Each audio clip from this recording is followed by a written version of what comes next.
Brooke and Jubal in the mornings. Moving 92.5. Brooke and Jubal in the mornings. Second date update. I've been on a lot of first dates where during the entire date I have to remind myself what her name is. Oh my God, you're such a bad person. But the guy on the So phone bad. for today's second date update went above and beyond what he needed to do to make sure that he knew his date, maybe even a little too well. Uh-oh. We'll find out why in just a second, but first let's talk to him. His name is Ian. Ian, how are you? I'm doing quite well, thank you. How are you? I'm not too bad. Thank you for doing the second date update today. So I read your email, and the amount of effort that you put in to this first date is very impressive to me. Well, thank you. All right, before we get to what happened, let's talk about your date first. What's her name? Her name is Allie. Allie. And where did you meet Allie? We met at a local bar, just at a local bar. Okay, how? How'd you meet her at a local bar? Oh, yeah. Sorry, I probably should have said that as well. Yeah. I was putting songs into the jukebox at the bar, and I had a few credits left over, but there were no more songs that I wanted to hear. So I asked the nearby pretty girl if she had any song requests that I could play for her.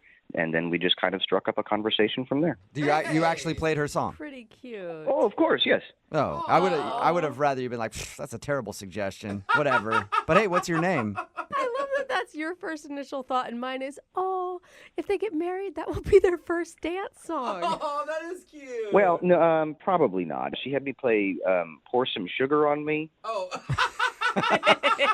That would be an amazing first dance song. It'd be Ian. memorable. So we exchanged numbers, names, obviously, as well. And she said it would be okay if I asked her out sometime. So what'd you guys actually do when you went out on a date? Well, I had put together a picnic spread with just a few snacks, and I had made a little surprise for her. And I'm glad that we've gotten to this part because that's the thing that I read in your email that was very interesting to me, if this is the surprise you're talking about. I feel like he knows what women want. Picnics with wine and food, and then even a thoughtful gift or whatever you're talking wait about. until you hear the surprise, and then we can see if you think this is romantic, because honestly, I don't know. It could be romantic or it could be a little strange, but tell us what you did. I actually think it's very romantic. It's certainly unique. I think it'll stick in her mind. So that's good. That is Okay, good. it's very clinical description of your surprise. Well, I mean, I know what I'm bringing to the table, as it were. All right, I like that, Ian. So what was the surprise? Well, so I went on the computer. I did a lot of research, and I put together and printed out a rather extensive family tree. A What? family tree. Wait, What? whose family tree? For her, for Allison, for Allie. Her Wait, family of tree. her family? Yes, it's remarkably easy to find, actually. If you can find their Facebook page, if they have marked any of their relatives, their mom or a sister or anything, it's pretty easy to figure out the whole timeline. I went back for Allison. I went back, I believe it was 6 or 7 generations. Wow. Very interesting cool. stuff. Did she seem interested in it? Yeah. She seemed very interested in it. Yeah, it seemed like she thought it was very cool. Are you sure? I mean, a girl you met at a bar shows up to a park with basically a complete stranger, and he has the whole history of her entire bloodline. When you put it like that. That's weird, man. Well, I mean, she did seem a little bit taken aback at first, but Yeah. well, once I started pointing out some of the more interesting features of her timeline, she seemed to get more into it. She had a pretty famous great, I think 4 generations back. So great. Did you just, it sounds like you just pulled up the family tree in front of you. Did you just, Yeah, I've got it pulled up right now. It's just sitting on my computer. oh, okay. That is So who is the great-grandfather? You didn't get to that point. Oh, he was a prospector at a gold mine, one of the first out in California. Hey. Wow. Dude, That's pretty cool. no, none of didn't this know is that. cool. None of it is cool, guys. There's one cool thing about what this guy did. It's interesting. No, it's like stalking on a whole nother level. No. I'm not a stalker. It's not as if I'm out in a tree in front of her apartment. I mean, one of the things we talked about when we were at the bar was that I'm very into genealogy. I have a subscription to Ancestry.com. Oh. This is the hobby of mine, and she thought it was cool, and so I thought I would I would make her a gift. I don't know where Okay. the stalker is coming in. So it's Yeah, Brooke. it's not like you did the family tree thing completely out of the blue. She knew that this was a passion of yours. Yes, absolutely. Okay. Yeah, Well, no, that's better. no. If you say your hobby is photography and you show up with pictures of her, that's strange, okay? If you had talked to her and said, "Hey, would you want me to research your family?" and she said yes, that's a whole different story. Well, then that kind of takes away the surprise aspect of it. Yes, it does. It would be, I think it would be at least interesting. So, did you spend the whole time going over her family tree, or did you do other things? The tree was the largest part of the conversation. It was sitting right there, and frankly, I spent a lot of time on it and learned a lot of things about her history that I wanted to share with her. Dude, Okay. you took so many chances on that. Like, she could have a family that she hates or an uncle that's in prison for all you know. I'm actually 99.9% certain she does not have an uncle in prison. I would know. I went through her history. That's true. You did the research, and you know all about her. How did the date end? What was the last thing you guys said to each other? So I drove her home, and as we pulled up to her place, she said that was the most unique first date she'd ever been on. Hey. Thank you. I said I would call her, and she said she was looking forward to it. And then she said she was going to put the family tree up on her wall, maybe in a nice frame. Wow. Oh, all right. So it's not So it Maybe- sounds like she did like it then if she wants to put it on her wall. Well, I don't know why she would say she did like it so many times if she didn't. That's true. True. Okay. Maybe I'm just totally different than she is. Well, we'll play a song, come back, call her, and get your second date update, okay? Okay. All right, hold on. Don't go anywhere. Moving 92.5. Brooke and Jubal in the mornings. Second date update. Welcome back That's to the awesome. second date update. If you're wondering why I'm starting it with Sister Sledge, We Are Family, that's because of what Ian did for his first date with a girl named Allie.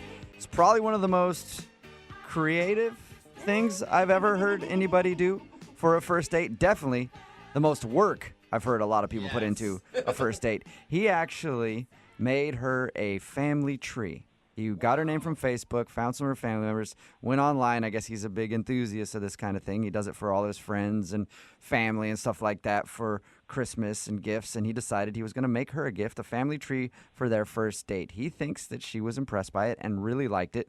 But now she's not calling him back. So we're going to see if we can get her on the phone and find out why. Ian, Yes. is that one of your favorite songs, by the way? We Are Family? Yeah, it's fine. Yeah. Ian, I just want to apologize, okay? I think I went in a little bit hard on you on your surprise. That's okay. You called me a stalker, but I can Yeah, forgive well, I mean, that would have been my reaction had I received that information about myself from someone I didn't know. But maybe she liked it, but also be prepared that she didn't, okay? that. Well, I mean, again, I am hoping she did like it, but she is not calling me back, so you might be onto something there. Well, we'll figure out why right now, okay? I'm going to dial her phone number. Thank you. You're welcome. Here we go.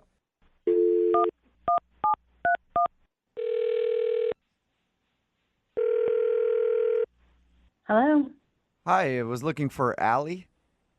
this is. Hey, Allie, how are you? My name is Jubal from Brooke and Jubal in the morning. Okay. Do you know what that is? I assume some sort of business. Well, it's not. I guess it is kind of a business. I don't know. Business? It's actually a radio show. Okay. Well, so what is this about? This is about a guy that you know. He's a friend of the show, and he actually emailed us hoping that we could get you on the phone because you're not calling him back after your first date. Are you serious? Yeah, his name is Ian. So Ian emailed us saying that he thought he had a wonderful first date with you, but ever since then he's tried to get a hold of you and you're not responding to his text messages or phone calls. So he thought maybe we could get you on the phone and find out if something went wrong on your date. That's really weird. I know. It's a segment we do on our show all the time. So he emailed us, and now I'm asking you the question. Did you like your date with Ian? It was interesting. I feel like that's a good adjective to use. What did you want me to tell you? I mean, Well, how about this? I'll tell you what he told us, okay. okay? He said that he met you at a bar and then went out for a picnic, And at your picnic, he presented you with a huge family history thing that he had made from some website or something. Yes, that's correct. Yes. Okay. Did that freak you out? That would have freaked me out. Well, it took me by surprise for sure. Yeah. I had never met anybody who has gone to such great lengths to impress me, maybe. Yeah. Well, he said that you guys had talked about it and you knew that he was into this kind of thing. Oh, I did. I just wasn't expecting, I guess, on the first date for him to whip out my full entire family tree. Yeah. And not even just my grandparents, like my great grandparents, and then beyond. You know what I'm saying? Yeah. Like to bring up genealogy as a hobby and then to troll your Facebook page to find out who your great grandfather is a big leap. It's a lot of work. Was it at least impressive to you? I mean, he did a lot of research. Obviously, he liked you. Yes, that part is very impressive because I'm sure that took a lot of time. But then that's also creepy because now he has a lot of my family's information. Yeah, it's a weird line because, he told us about it, and I went back and forth. I was like, is it creepy or is it a nice thing from a guy who's just really into finding out people's family histories? Yeah, I kind of agree with you, but I went back and forth. Is this impressive or is this weird? But then it just got, straight up weird. It got stranger after your surprise? Whoa. Oh, yeah. So after our picnic where he presented me with the family tree, we start walking down this hill, and then he's like, ta-da, surprise. I'm like, what is this surprise? And he's like, this is the oldest cemetery in the state. I'm like, cool, awesome. Then he said, look over there. Over there is where your great-grandparents are buried. What? Okay. What? He took you to the burial site of your family? Oh, that's not even, there's one more layer of weird to this. Then he whips out cheesecake, like, let's finish our picnic at my great-grandparents' grave. Oh, okay. I mean, he knows What? nothing about your feelings on death or if you knew these people, or right? Who wants to pick No, a and he graveyard? basically was like, let's spend time with your great-grandparents. So did you stand there and eat cheesecake in front of your great-grandparents' grave? I woofed that cheesecake down and got the hell out of there. That is the best visual I've ever heard of in my whole life. Uh-huh. Oh my. Did you guys talk during it, or? Oh, no, I was eating so fast. What was his reasoning for wanting you to be at his... Because he wanted me to know about my history and spend time with them. Did you learn anything new from eating cheesecake at your great-grandparents' grave? He told me a couple facts about them, but in my mind, I'm like, just finish the cake. Just eat this cheesecake and let's go. I'm sorry. I just have a quick thing to say here. Oh. Oh, all right. I was hoping you would wait. Yeah. What is going on? Allie, that's Ian. He's actually on the other line listening and wants to talk to you. What are you talking about? I mean that he was on the phone the whole time listening, and he wanted to talk to you. He was supposed to wait until I brought him into the conversation, but he just couldn't help himself, I guess. I'm sorry that I jumped in. I couldn't help myself. I feel like Allie's missing something that's kind of just inherently cool about the fact that she has distant relatives, not even distant relatives, direct line relatives that live right in town. I myself, I had to go to Scotland to have this same experience of being able to see the gravestones of my great-great-grandparents. That's history. That's your own personal history. Ian, Yes, Ian, yes. Ian, can I just cut you off for a second? I do think that's really cool. I mean, that is awesome, and that would be a really sweet romantic thing, but you just met me. Can't we talk about that and get to that point? Like, I don't know, 3 years from now? Yeah. I mean, 3 years from now, that's a long time. It could be a whole nother generation, and they have to redo the family tree. Okay, well, at this point, I think that you can stop working on my family tree. Yeah, Allie, I mean, did you have fun with him outside of the kind of strange research he did into your history? I could have maybe dealt with the family tree thing because that was pretty impressive. But then taking somebody to a cemetery on a first date, I mean, come on. Yeah, Ian, It's a Don't lot. come back from that. I know that you don't really understand how she's not fully impressed by the family tree thing, but taking somebody to a gravesite on a first date. I feel feel like everyone's blowing this very out of proportion. The grandparents, finding the grandparents was actually pretty easy, but the main setup, the main research was going into the family tree. That's what took the time. I think that's what we should focus on. That's the part you kind of like. Well, we need to focus on taking somebody to a gravesite on a first date, no matter who it is. Yeah. Why? Okay, what if I put it this way, Ian? What if I say, like, hey, maybe you spent too much time investing on where Allie came from instead of who she is right now? Thank you. Allie doesn't even know who she is if she doesn't know her past. Then I come into her life and I can help her figure it out. Savior. Are you kidding? I think you need to wait and find out some more about me first, but at this point, it's not going to happen. What a wonderful lead into my question, Allie. Would you like Ian to learn more about you and go out on a second date with him? We will pay for it. Hell no. Hell no. Aw. First, he freaks me out. Then he insults me. No. Sorry, I didn't mean to insult you. That was certainly not my intention. I feel like if we could go out again and just start from fresh, that would be good. And I will tell you there is an extra incentive if you have another date with me. I found out some pretty interesting things about a great aunt of yours. I don't care. At this point, I don't care, and I don't want to go to her grave either. Okay, I can just email you the information and the Great, links. thanks. She has a Wikipedia page. She was Wow. Oh, that's pretty famous. Well, Allie, thank you for talking to us about your Oh, date. thank you. Yeah. Ian, I'm sorry you didn't get a second date, but maybe this is a lesson learned. Yeah, I guess so.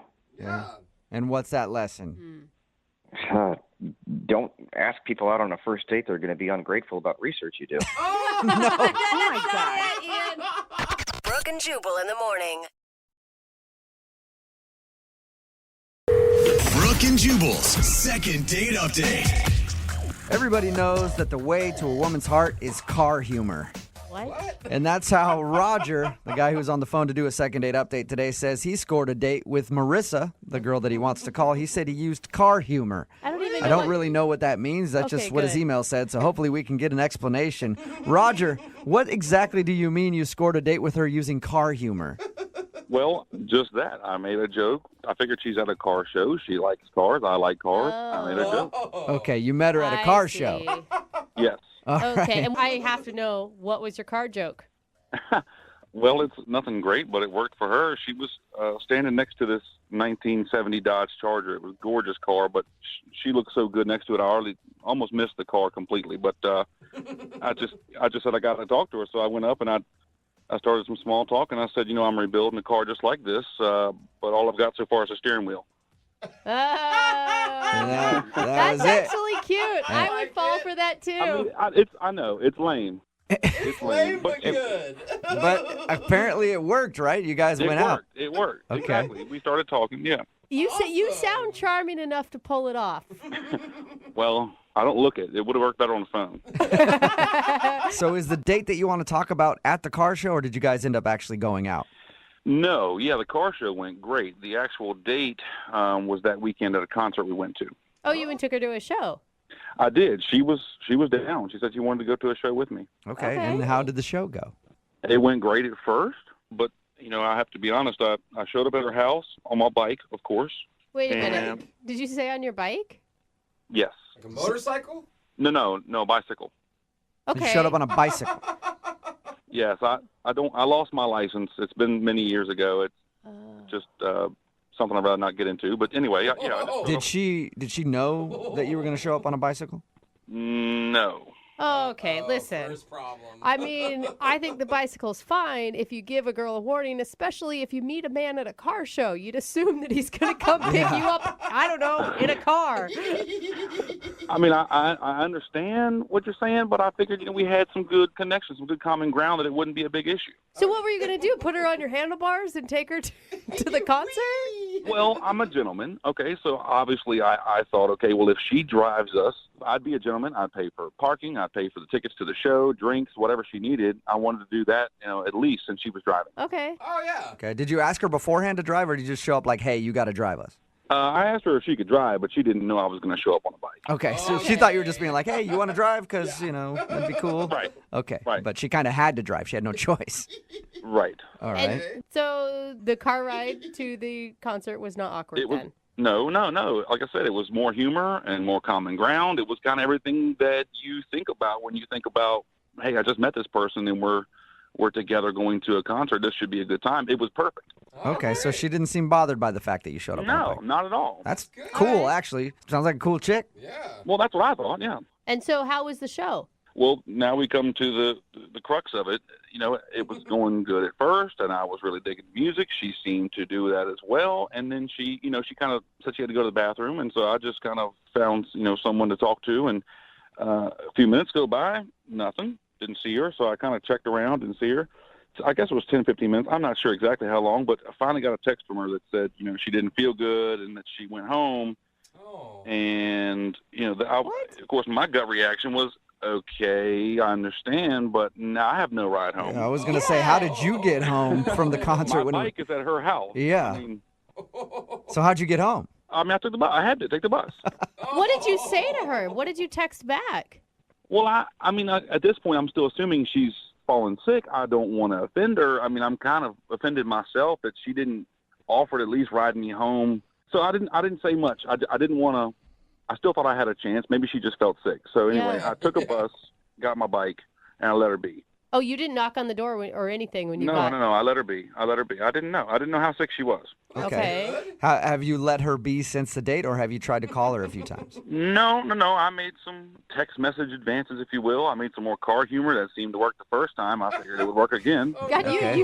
you have a big library of car jokes I at your do. disposal. I do. I pride myself on that. Yeah. So have you heard anything from her at all? Nothing. Not a zilch. Okay, so she basically ditched you in the middle of your date at the concert and has not talked to you since. Correct. And there was no signs that she was having a bad time with you or that she was trying to escape for some reason. Not at all. No, not at all. Are you mad at all? I'm not mad. I think I would just. I'm an adult. She's an adult. I thought we kind of hit it off. I know that we didn't meet under traditional circumstances, but maybe she could be an adult and say, "Hey, this is what I don't like about you," or "This is why I won't return your calls," instead of being a 4-year-old about it. All right, well, we'll play a song, come back, and find out if she can be an adult and tell us what happened on your date, okay? All right. All right, we'll get your second date update right after this. Thank you. Moving 92.5. Brooke and Jubal in the mornings. Second date update. Hey, Roger. Hey. Hey, before we make the phone call for your second date update, I wanted to first congratulate you on being the first person to do a second date update that has ever showed up for their first date on a bike. I was just thinking about it. We've had people show up on motorcycles before, but nobody actually show up on like a 10-speed bike and then make their date drive them somewhere. Well, thanks very much. It's an honor to be the first. Yeah. It's an honor to have you on the show. If you're just tuning in, Roger went on a date with a girl named Marissa. They went to a concert. He showed up to her house on a bike because he doesn't have his license, so he made her drive to the concert. But in exchange, he paid for parking, drinks, everything else. Yeah, he paid for it all, but he got ditched in the middle of the concert. She left and said that she felt sick, and he hasn't talked to her since. We're about to call her and find out if something went wrong on that first date. And am I clear? No one in this room believes that she was actually sick. Like everybody thinks it was an excuse. Yeah, it has to be. Yeah, when was this date, by the way? How long ago? This was 2 weeks ago. 2 weeks. Okay, Okay. so maybe she got like that weird 2-week flu that's going on, and she hasn't been able to call you. That's what I'm saying. All right, I'm gonna dial her phone number right now. Here we go.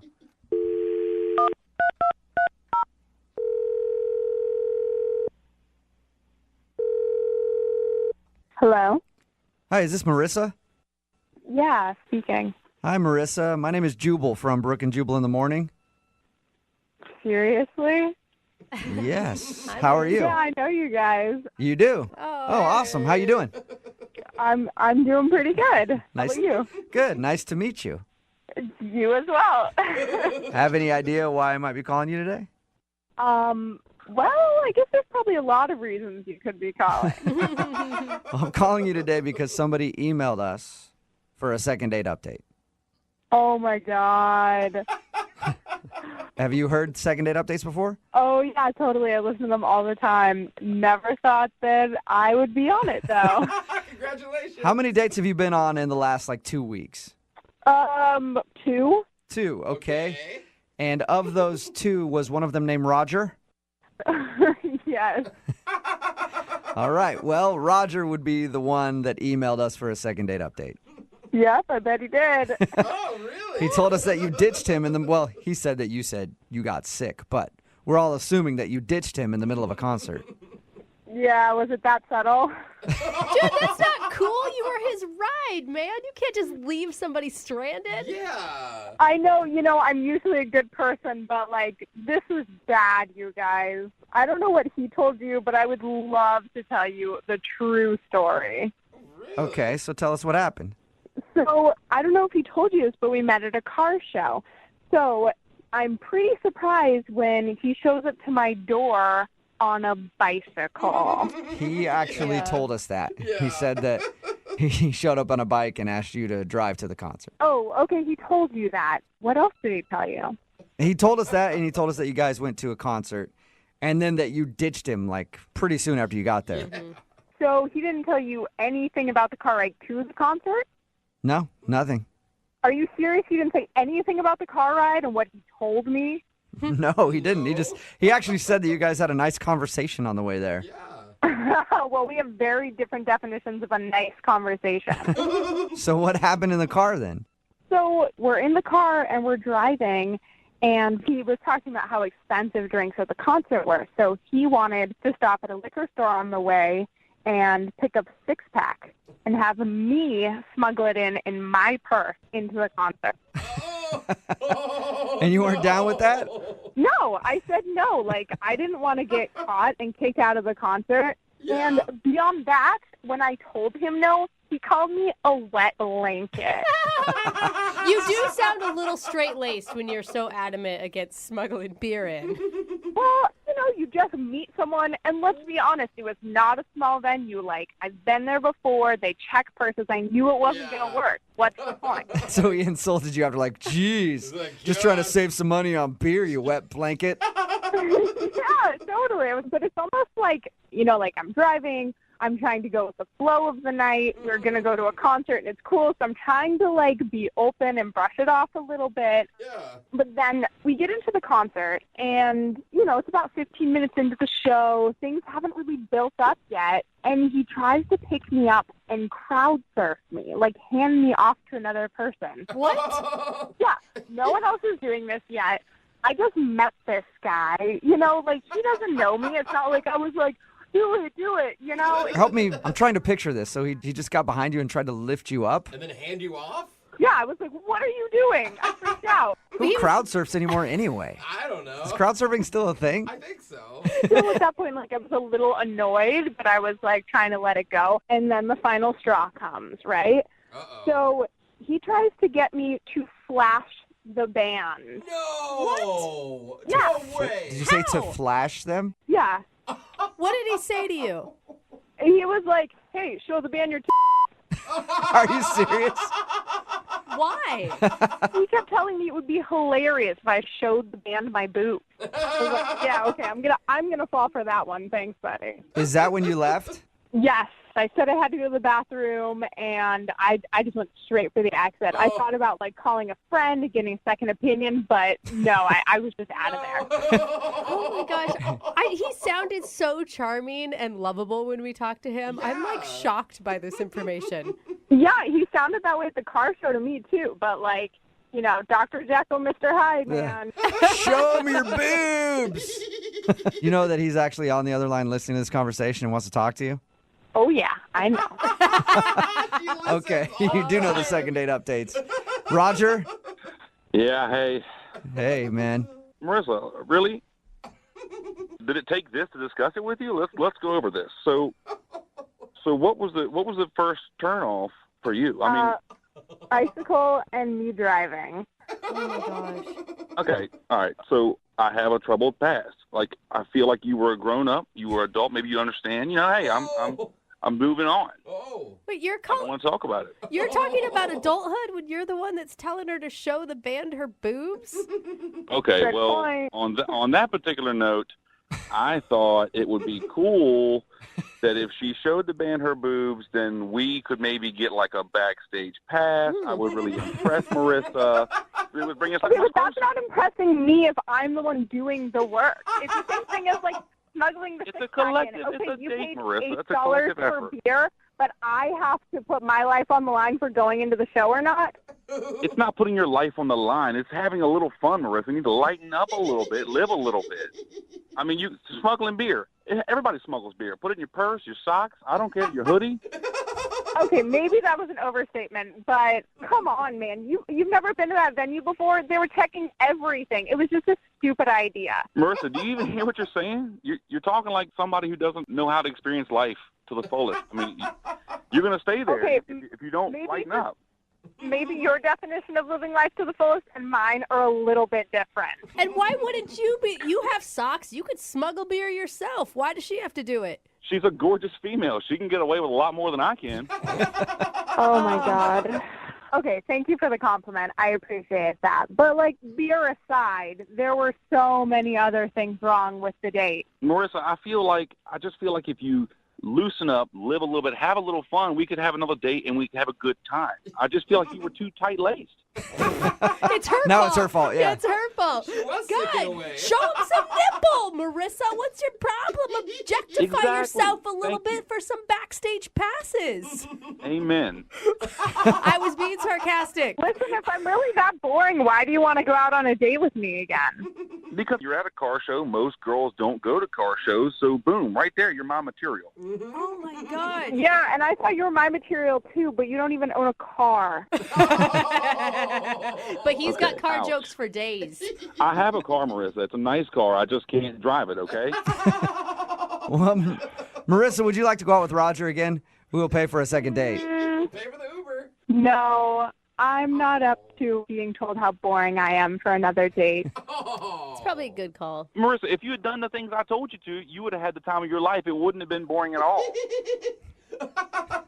Sorry, my definition of fun just isn't crowd surfing and showing my boobs to strangers. Yeah, you know what? You So do sound a weird. little boring, Marissa, I gotta say. Wow. Yeah.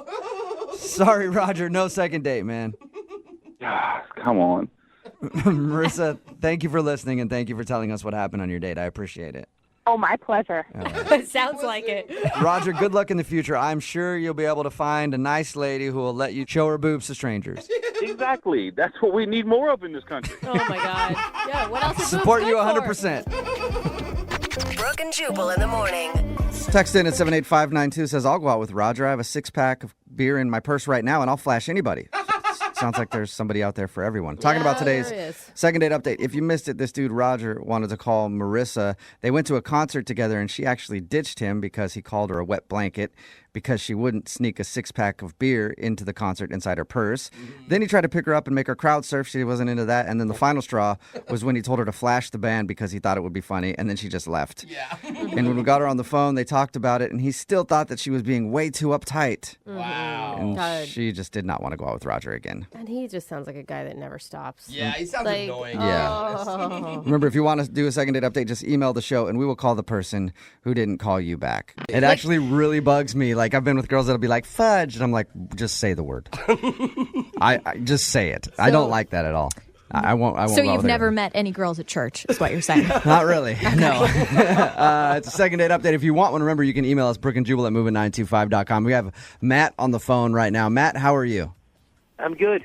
Your email says that you met a girl named Deanne. Is that her name? Yeah, her name is Deanne. Deanne, okay. You met her through, like, friends and went bowling or something? Yeah, so she has a mutual friend, and we all met up. In Okay. a group? Yeah, like, as a group, there was 5 of us. Okay. So, but it kind of was set up a little bit by our mutual friend. Okay. All right. So it wasn't technically a So- first date, but it's a first meeting. Yeah, so we went bowling. It was a lot of fun. She's cool, and we had a good time. But then our group left, and then it was just us two. Yeah. And we went and got some drinks, and then I walked to her car, and I thought there was like a moment right there, but I held back, and I gave her a hug. All right. Do you feel like you choked by not going in for the kiss? I do now, but I didn't then. I thought I was playing it cool. And All right. then that was the last time I saw her. What did you say to her when you left? Did you guys make plans like, hey, what are you doing next weekend? Yeah, I said this is a great night. I just had a lot of fun. I made some lame joke, and then she's like, "Yeah, let's do this again soon." I'm like, "Yeah." But no definitive date or anything like that. No. And I've been trying to contact her, send her text her and voicemail, and Matt, how much have you tried to contact her? not more than 3 times. Okay. A day, right? An hour. The thing is, I did do one thing that I'm a little worried about. I did send her some flowers. Oh. How quickly did you send the flowers? Like 4 days after our date. All right. I think that's kind of sweet. Yeah. What did the note say with the flowers?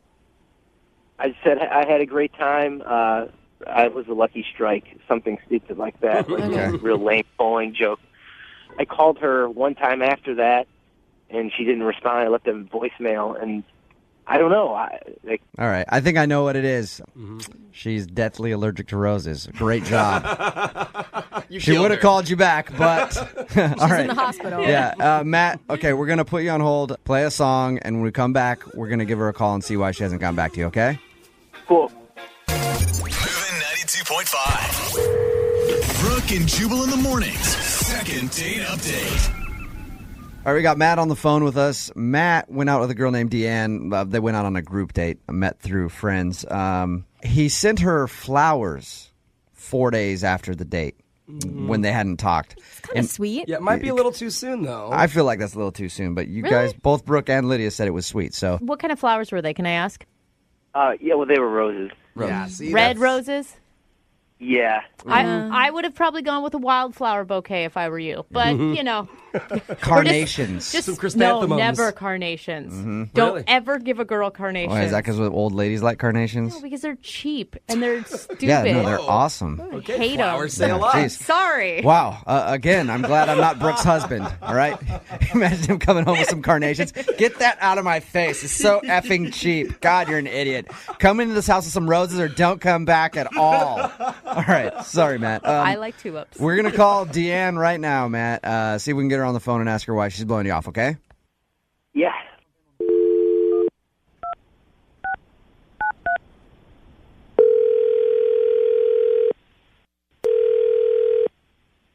Hello? Hi, I was looking for Deanne. Yeah, can I help you? Yes, this is Jubal from Brooke and Jubal in the morning. I'm moving 92.5. How are you? I'm fine. Where are you from again? We are from a radio station, moving 92.5. Oh, I do the morning show here. okay. Sounds like you're not familiar with our show. No, I've heard of it. I just don't know why you're calling me. Okay. That's a great question, Deanne. We'll get to the bottom of that here. I'm calling you because I wanted to talk to you real quick about a dude named Matt that you know. What? Yeah. You went out like with a bunch of friends and met a guy named Matt while you were bowling, and you guys kind of Hold hung on. out. This I'm is- sorry. You're calling from a radio station about my friend's friend Matt? Yeah. Yes. So you know who Matt is. Is he in trouble? No, he is not in trouble. We do a thing on our show called the Second Date Update. It's where somebody goes out on a date with someone and then doesn't hear back. They email us to call that person and ask them why. God. So Matt emailed us about you. Are you serious? That's not weird at all. No, I know. Totally normal. Well, And here's the it's thing, not- though. You're not calling him back, and he wants to know why.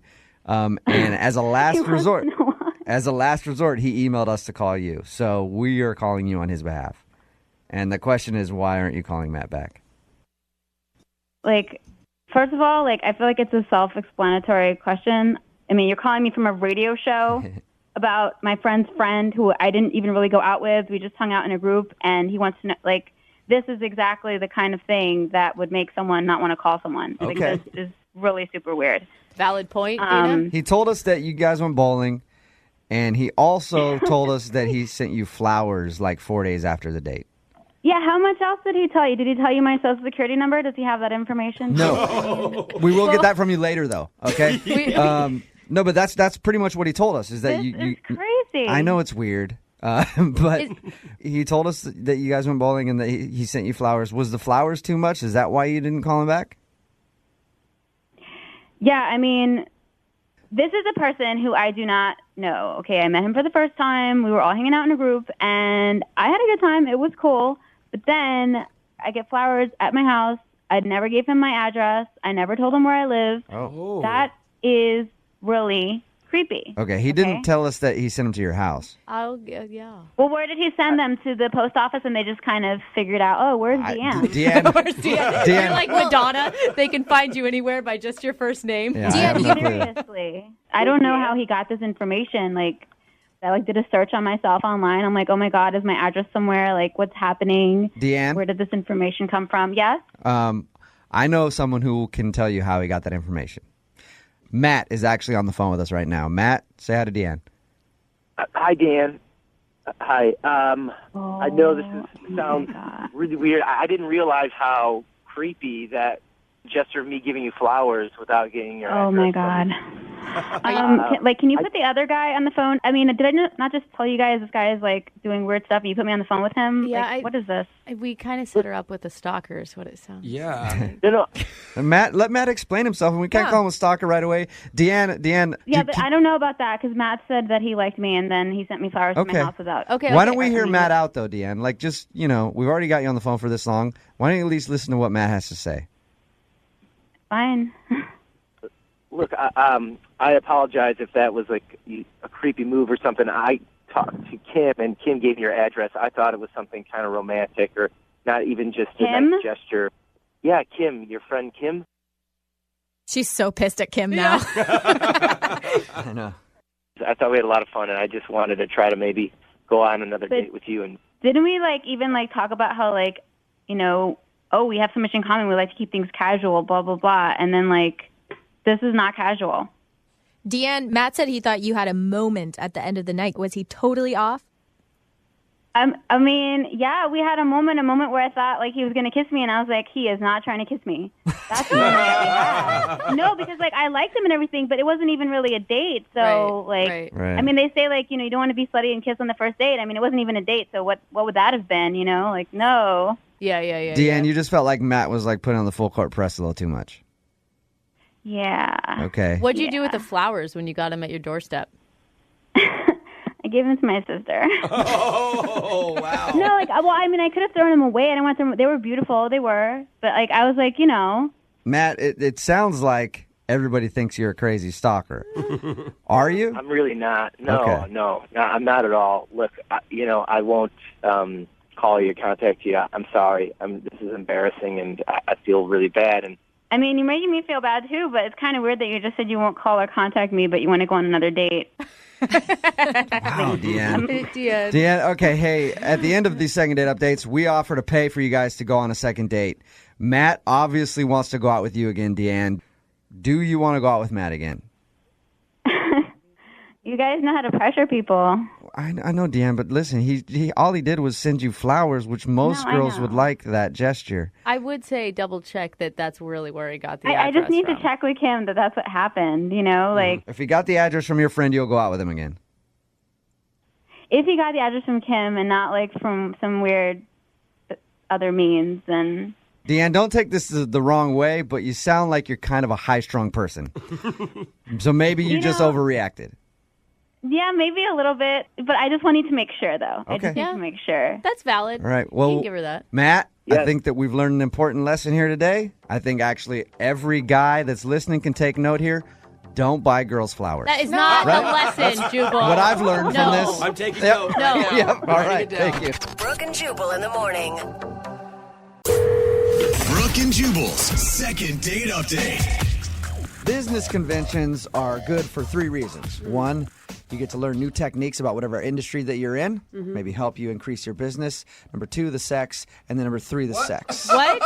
Those are the 3 reasons that business conventions are really, really good. What are you talking about? Anytime you meet somebody at a convention, you just assume you're probably going to be having sex with them. What are you in the porn industry? No, What it's just- industry are you in? Everybody knows that about business conventions. It's like you're in town for one night, you're for the weekend, and you're just there, and you go and you learn whatever it is that you have to learn for the day. Then you go out drinking at night and usually probably hook up with somebody. All right. And that's where James, who's on the phone today, he met the girl that he wants to call at a business convention. So I'm assuming that they slept together. Did you, James? We did not. Oh, Yeah, what are you doing, see? man? Come on, it's a convention girl. They're so easy. I guess I don't know if that's true yet. Oh, Yeah. okay. Is that the way it is? You know what? I haven't been to a business convention in a long time. So I was at a marketing company for like a couple years, and it was terrible. But that's what I remember always thinking every time I had to go to convention. I was like, I'm going to get lucky. Did you ever? By myself? Sure. But that's just... So there's no fact at all to what you're saying. Are business conventions like what I think they are? You know, it's a lot of people. We're trapped in a space. You know, when you get out, I guess things could happen. Didn't happen for me this time, but, you know. Why don't you tell us a little bit about the girl that you want to call today? Yeah, her name is Kira. We met at a convention.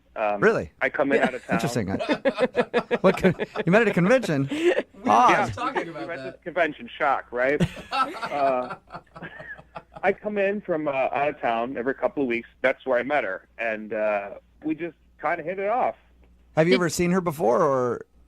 No. This is my first time seeing her. Was at this specific convention. Okay. And did you guys actually go out on a date, or did you just hang out all day at the convention? Well, we hung out, and then I said, hey, do you want to grab, some dinner tonight? I'm leaving tomorrow if you want to grab dinner tonight. And she said, yeah. Was it clear that it was a date? Because I feel like if you're hanging out all day with business people, it could just be like, hey, we're both from out of town. We both have to go out to eat. That's when the sex happens. Oh, of course. Sorry. Have you never been in business before, ever? Apparently not.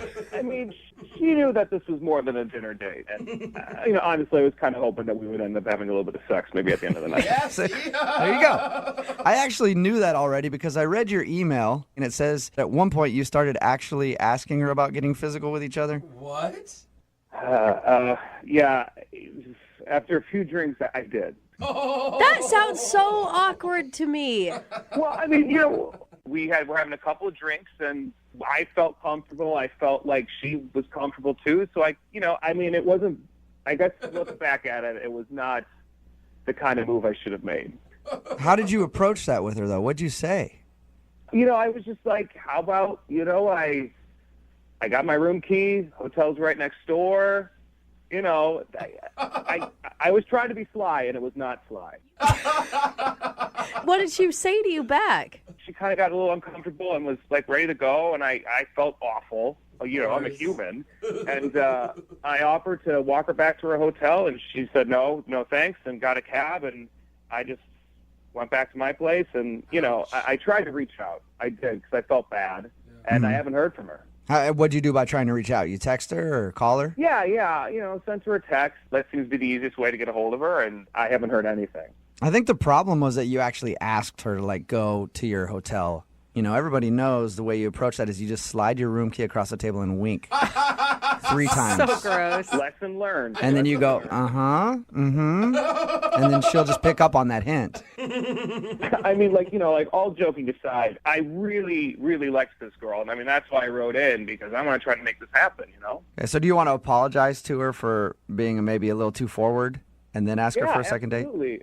Absolutely. I want to apologize, and I want to see if I can't get a second chance, Mm-hmm. You feel like she got the wrong impression. Yeah, that's not really me. That's not really you, but if she would have said yes to going back to your room, you would have absolutely done it, right? Yeah. So it's you sometimes. So sometimes that's really you, but you would actually like to date her. I mean, there's 2 sides to each person, right? Yeah. Before all that happened, I really do think we had an actual connection, and I'm very interested and attracted to her. So you think you just messed up by trying to get it back to your room same night that you met? I totally messed up. I mean, we were drinking, and I mean, you know how it is. You take signs that might not be there, Yeah. All right, well, we'll play a song, come back, call her, and get your second date update, all right? All right, thanks. All right, hang on. Moving 92.5. Brooke and Jubal in the mornings. Second date update. We've got James on the phone with us, and today he wants to call a girl named Kira. They met at a convention. He thinks he screwed up their first date because during dinner, he asked her if she wanted to go back to his hotel room. Mm-hmm. Not to check out the great deal on Wi-Fi that they have there or the great amenities, to do stuff that adults do with each other in hotel rooms on occasion. Yes. And she turned him down and said no and hasn't talked to him since. But he'd like to get her on the phone because they met at this convention. He's in town once in a while. He wants to go out with her again. like on an actual date and not just try to, get some butt. So, Butt? yeah. God, that is one sexy way to put it. Oh my All right, God, how could a James. girl say no? You're about ready to give her a call and see if you can do some damage control and get another date? Let's see what happens. All right. The tough part about this for you is convincing her that you're not just interested in sex. Right. Because you already went there, so how do you go back and be like, no, I promise that wasn't the only thing that I'm interested in. I would actually like to date you. Charm? Yeah, maybe. You think you have some of that, James? Well, I guess we'll find out today. If you had charm, you would have been able to get her to go back to your room. You wouldn't even be having this problem. Yeah, I guess it's the power of persuasion then. I think just be honest and true to yourself, James, is probably the best goal here. Okay, yeah, I'll just, apologize and let her know that I was just too forward and see if we can't, go back and try it again and show her who I really am. Okay, cool. Well, I'm going to dial the phone right now and get her on the phone. You ready? All right, let's do it. Okay.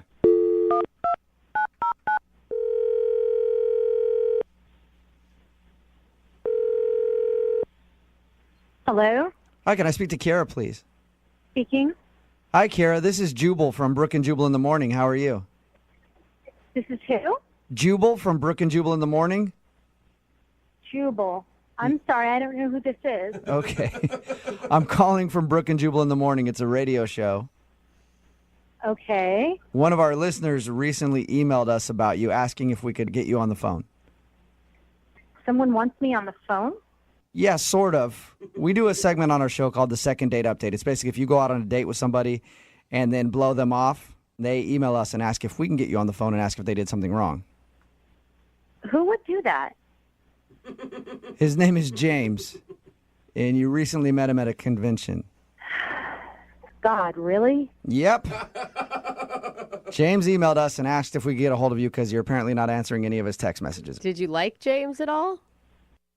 Well, I liked him on our date until the very end, but no. Are you talking about the point where he asked if you wanted to go back to his hotel room? He told you that? Yeah, he did. Yep. He told us because we asked him about your date and about meeting you. He said that he really liked you, but he also felt like he kind of overstepped his bounds there, and he felt bad about it. He kind of overstepped his boundaries? Did he tell you everything? That's all I know is that you guys met at a convention, went out for dinner, and he asked you to go back to his room, and that's the last he heard from you. That's all he told us. Okay, so did he tell you towards the end of dinner, and I understand we had both had a couple of drinks, but did he tell you that he said to me, hey, I'm in town every couple of weeks, and I would love to have you as my friend with benefits? That is seriously what he propositioned you? He was already trying to get me back to his place that night, which I figured out. Yeah. I'm not stupid. It's not my first convention, but just be like, hey, baby, I'm in town every couple of weeks. You could be my regular friends with benefits? What the hell is that all about? Is that really how he said it? Because that's not how he explained it to us at all. Well, I'm sure he's being all sweet when he explains it to you guys. He doesn't want to sound like a f***ing dick. Yeah, good point. And then, when I said no, because seriously, I've known him over dinner for maybe an hour and a half. Yeah. He accused me of being a f***ing prude. No, he didn't. What? He sure did. Oh How did he say That is that? so weird. Because I value myself as a human being, not just as a woman, but as a human being. He just doesn't want to spread my legs over cheap wine and shitty steak. Oh my God. That makes So- me a prude. What did he say to you? Did he flat out call you a prude? He did. He called me a f***ing prude at dinner, and that was that. Oh, And from there, I got up and I went to go get a cab to go back to my hotel. That is so like the way he painted it was how much he enjoyed your company and how great he thought you were. Like, I would have never guessed he was that sleazy. I would have never thought he was that sleazy when he so very nicely asked me out after we hung out all day. But as it turns out, he's no different than the majority of the sleazeballs who go to these conventions and are like, hey, time to hook up. Wife's not around. They're all kids. Does this happen a lot at conventions? Oh, my God, yeah. Everyone who's ever been to a convention knows it's just like code for one big fest. That's funny. My friends. Right. I was joking about that earlier. We were talking about it, and I was like, that's the way at least I would think of conventions. But, I guess you get a bunch of horny businessmen out there. Is this the first time something like this has happened to you? Actually, it is, because this is the first time I've ever said yes to going to dinner with anyone. Yeah. Normally, I just go, I do my thing, I hang out with whoever's there, and I just go back to my hotel room and go to bed. Yeah. So he told us that he tried to text you after your date. Oh, yeah, he sure did. Oh. Did he What not did he just say? apologize in his text? No. I mean, he did. He's like, listen, I'm sorry if things got out of hand. And I wrote him back. I'm like, just don't contact me ever again. And then the guy has the balls to say, well, you don't know what you're missing with this d-. And I'm like, what? That's so He really gross. said that to you? He really, I still have the text message. Wow. my gosh, that He is left so- all of that out. It didn't, from his side of the story, it sounds like he was very sweet to you after, like, I really apologize for asking you to go back to my room. That was so wrong of me. Wouldn't you love to just kind of talk to him about it, though? Actually, I really wouldn't like to talk to him about it. I hope I never talk to him or see him again Oh, at all. that's a shame, because he's on the phone listening right now. He wants to talk to you. What? Yeah. Kira, don't you think you're like over exaggerating this? No, I seriously am not over exaggerating. I have those text messages that you sent me, and you're like a foul, crass pig, and I don't want All right, to talk to you anymore. Kira, please, just hang on 1 second, all right? I apologize for those text messages, and like it isn't really me, but I mean at the same time we were both drinking a lot. I don't remember sending you that text message. I remember apologizing, but I don't remember saying anything about my I wouldn't do that.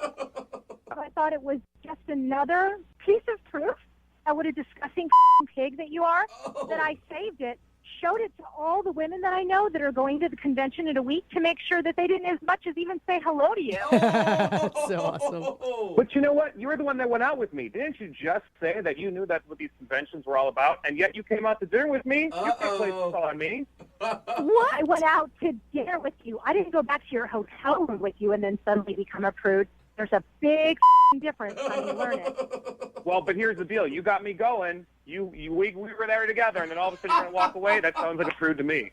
What? We were drinking. You were flirting. You were trying to get me going, and you got me going. Oh my gosh! Oh, James, that's so gross. why do you have to say it like that? Stop! It's true. You did it to me. You got me there. Oh, my God. Seriously, you guys, I'm so sick of this guy. He's a pig. If you can't tell that, all of you are delusional. No, No, I don't think anybody doubts that. Everybody's on your side with this one, Kira.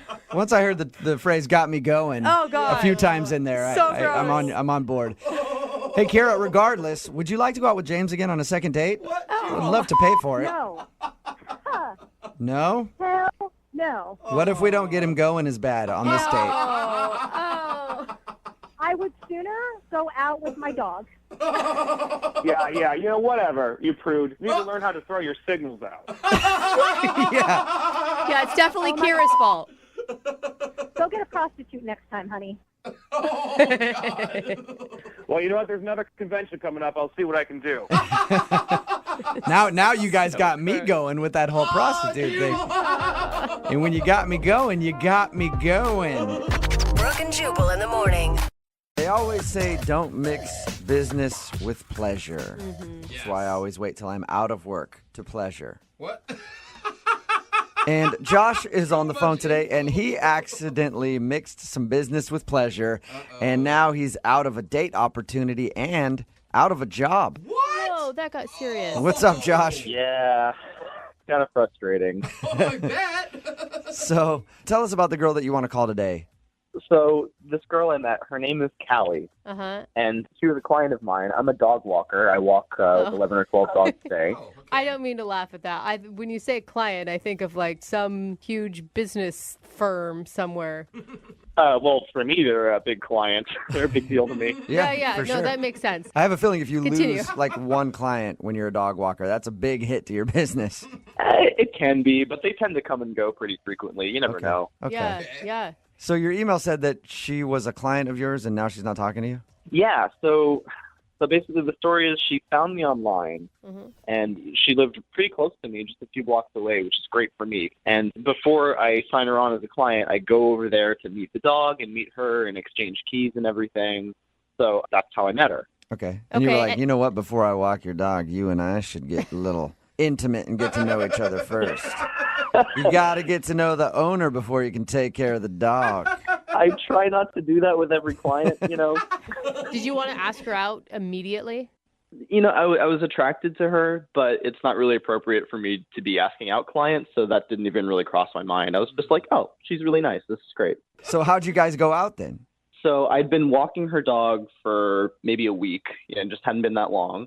And because she lived so close to me, she was the last dog on my route. Uh-huh. So when I went to walk Penny, oh, by the way, her dog Penny is just like the cutest, best dog ever. It's my favorite. Oh, Penny, I like that name. Dude, and seriously, what girl doesn't fall for a man who's good with dogs? It's like kids, right? Yeah, it's good. It's a good quality to have. I tend to like the dogs better than the people. Yeah. I can understand that. People kind of suck. Dogs are always kind of cool, you know. So anyway, that day I go to walk Penny, and when I put my key in the door and open up, she's actually there in the kitchen. And she was naked. No. Oh. Sorry. It would be a very different story. Am I getting ahead of the story? That's a different plot line from something else you've watched. Okay, so she was there when you opened up the door. I'm sorry. Not naked. Yeah, no. So she's home, and I was like, oh my gosh. And she says she got off work early, and she was like, oh, I'm actually glad to see you. Like, I'm happy to see you, which was, you know, interesting. Yeah. So we start chatting again, just like last time, and I walk the dog and come back, and she's like, hey, do you wanna go out for a drink or something? Oh, nice. So she asked you out, ma'am. Yeah, so I would never ask out a client, but apparently she had no problem asking out the dog walker she just hired. Okay. Dude, that's sweet. That's got to feel good. It did feel good. So sorry, I'm getting really flustered. Yeah, I can hear you blushing over the Yeah. phone right now. So we end up just kind of walking around the area a little bit. We find a little pizza place, so we stop in there, and we got some pizza, and maybe half an hour, and we got the check. And she was like, okay, well, I'll see you later. Bye. That's it? Yeah. What? Okay. It's really only been like half an hour. So I was like, was this even a date? Did she just want to get some food and I happen to be here? Like, what's the deal? I could really use somebody to get pizza with. Oh, the dog walker's here. Let's go get pizza. What do you think? So who paid? I did. I mean, it was just a couple slices of pizza, so it wasn't, you know. Okay. One thought I had was I just finished my route of 11 dogs, and then I've got their scent all over me. I basically smell like a giant dog park. All right. And you're thinking that she smelled you at dinner and was like, okay, I got to go. I don't want to date this dude. I don't know. Maybe that was enough to put her off. I really don't know. Mm-hmm. So I texted her later, and I was like, hey, are you doing okay? Is everything okay? And she took a little while to respond, and when she did, she said, actually, I found someone else to walk my dog. Whoa. Wow. So Wow, you got dumped twice. Yeah. So I got ditched on the date and ditched on the dog. man, you must have done something else if she even fired you from walking her dog. That's what I thought too. So I said, what happened? Did I do something wrong? And she said, nah, just not working out. That's it. Just not working out. And you don't remember saying anything like disparaging about her dog or... I would never. How dare you? This is, okay, I know this sounds bad, but like this is the biggest tragedy is losing that little dog. Oh, Penny. Yeah, you don't get to walk little Penny anymore. I know.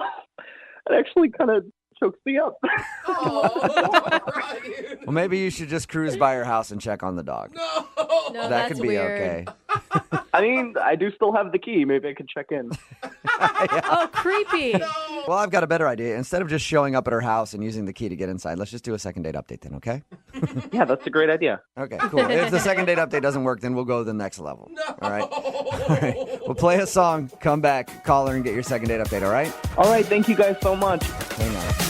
Moving 92.5. Brooke and Jubal in the mornings. Second date update. You know, a lot of people think that not calling somebody back for a second date is a victimless crime. But it's not. Because Josh is on the phone with us, and today he wants to call a girl who blew him off for a date. He was her dog walker, and now not only does he not have a date, but he also doesn't have a dog to walk. And the real victim here, is Penny, the dog. Oh, Poor Penny. Little puppers. Hey, Josh, you on the phone? Hey, yeah, I'm here. What kind of dog is Penny? She's a French bulldog. Penny the Frenchie, so cute. sitting home, alone, wondering when somebody's going to come take her for a walk. But now, nobody's showing up. Nobody's ever showing up to take Penny for a walk. You're going to make him cry. All because Too bad. Josh ruined a date, and now a dog has to go walkless. No. Well, I don't think she's actually going walkless. Yeah. What happened was Callie, the girl that we're about to call for a second date update, went out on a date with Josh. They went out and got some pizza. She kind of ended the date early. After the date, he texted her and asked if everything was okay. And she said, actually, I think I'm going to find a different dog walker. So I think Penny will be okay, but Josh might not be. We're about to find out. It is strange since she's the one that asked you out. Do you think you screwed up on the date, or do you think you screwed up walking her dog? I think there must have been something strange on the date because she was ready to go out, and then at the end she was done. Yeah, you said she finished the date pretty quickly, and she was kind of different to you after. So Absolutely, yeah. unless maybe her dog texted her while you guys were out and told her about something you did while you were walking her. Yeah. Well, then I want to know what went wrong with the dog. I didn't do anything. Frenchies are very advanced. I could see that. What did Penny say? All right, I'm going to dial her number right now, okay? Okay, I'm ready. All right, here we go.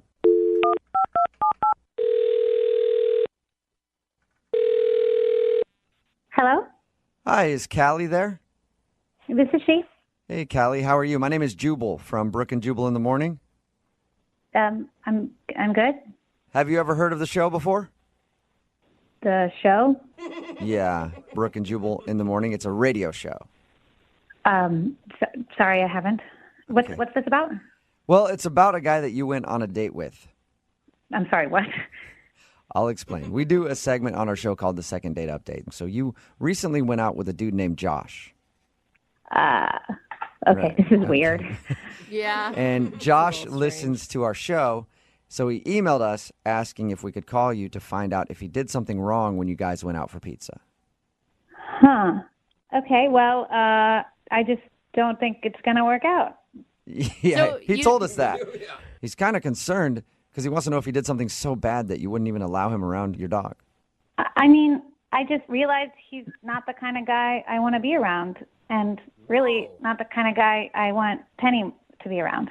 Penny is my dog. What? Really? He seemed like super caring about your dog, so much so that I think he was almost more upset about not getting to see Penny than not going out on another date. He didn't do anything wrong. It's just kind of my thing, and I just realized he wasn't a good match. What? Okay. What is it? I mean, I'm really confused. You know, like different personality studies that like scientists do about like how to tell different traits about people. Yeah, I've had a lot of those done on me by psychologists. So I'm familiar with those things. You're the only one that skips therapist and goes straight to psychologist. Yeah, no joke. I mean, I'm just a big believer in that. I think that most of those things are really true. Okay. So did you make him take some kind of psychological test or an evaluation or something? No, I just have a little thing that I do to get to know people a little bit better. Okay. Ooh, what is it? I want to know. Well, there's this one study, and it's literally like 99.9% correct all the time. I read about it, and then I've been like paying attention to my life, and this is like always true. Okay. And it's that you can tell about somebody's personality based on the pizza toppings that they order. You're kidding, right? And where did you see this study? I read about it in Newsweek first, Okay. and then I looked it up, and it's like the study was really well done. But in my life, I've been doing this for a couple of years now, paying attention to what people order on their pizza, and it's true. Like, exactly what they say. Like, my friends, my, ex-boyfriends, it's all true. Like, what they say matches up with what people like on their pizza. Yeah, but it's like, it's kind of like astrological signs. Like, those definitions are always so vague that they could probably work for anybody. These have been really specific. And at first, I would try to ignore it. Tried to go out with guys who their pizza toppings told me the wrong things about their personality, and it was a mistake. It works out better when I just follow the guidelines. So what did he order on his pizza that made you ditch him after only a half an hour? He got the works, which is just a total red flag right off the bat. Yeah, tell me about it. Come on. You mean he got green peppers and lots of meat and onions and some olives? He wasn't specific. He just ordered the works, And Okay. so what that means is that somebody is indecisive and lazy. Like, they can't even choose what toppings they want. They just order the one with everything on it. Okay. Yeah, or he just has a liking of lots of flavor. I told you, this is my thing. It really works for me, and that's how I judged him. If he orders the works, he's probably never going to make anything of himself or make anything out of his life. Does he seem like a lazy, no good dude? No, but, I mean, he is a professional dog walker and has been doing that for a while now. Whoa! Doesn't strike me as, like, the most ambitious person. But come on. Wait a second. I have to say something here. Callie, that's Josh. He's actually on the other line and wants to talk to you. What? Yeah. Are you kidding? He's been listening this whole time. Yeah, I just really don't appreciate being called lazy and being judged on my pizza toppings. Are you serious? Look, this is my thing. I'm sorry. You know, you seem really nice, but, you know, maybe if you were a pepperoni guy or something, it would work. That's a good choice, then. What's a pepperoni guy? Pepperoni guys are givers. They're romantic. Interesting. Yeah, everyone likes pepperoni. Everyone gets pepperoni. That is the most cliche, stereotypical thing I've ever heard. That's romantic? Not everybody gets it. You didn't get it. I ordered the works. There's pepperoni in that, along with 100 other things that are all amazing. No, it's not the same. It's not like if you order the meat lovers, like those are the bad boys. You know, it's not. All the different ones are very specific. Right. Callie, what do you do if people like different things on different days? Like, what if Josh orders Hawaiian the next time you hang out with him? Yeah. But he should have ordered Hawaiian. I mean, pineapple guys they're great. They're up for anything. Really? Oh, Who knew that? This is unbelievable.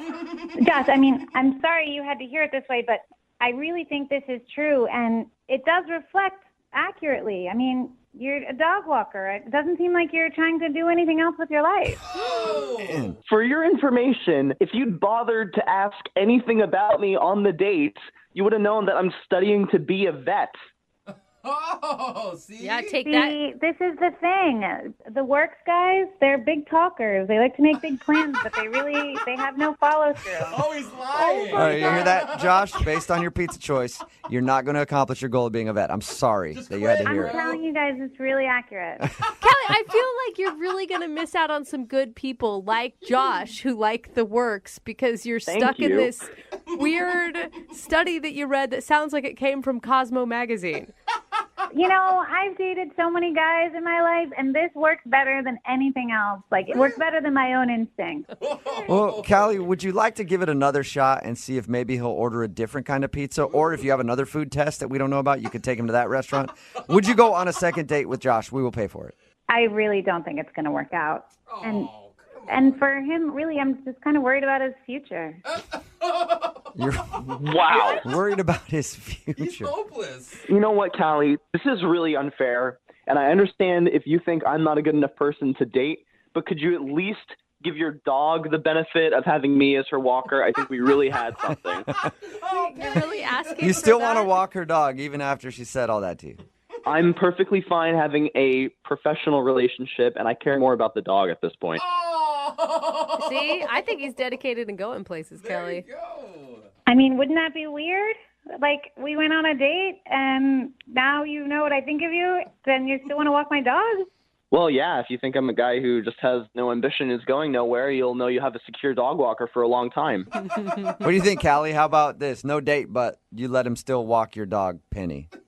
Well, he was really great with Penny, and the replacement guy I got, I'm not even going to ask him out for pizza, so.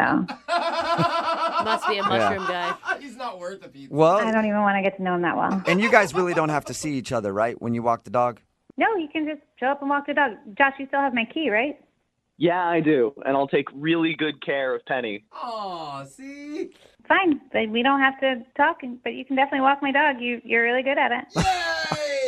All right, well, no second date for you, Josh, but you got your job back as a dog walker. That's what matters. That's all that matters. Brooke and Jubal in the morning. A text in at 78592 about today's second date update that says, that guy dodged a bullet.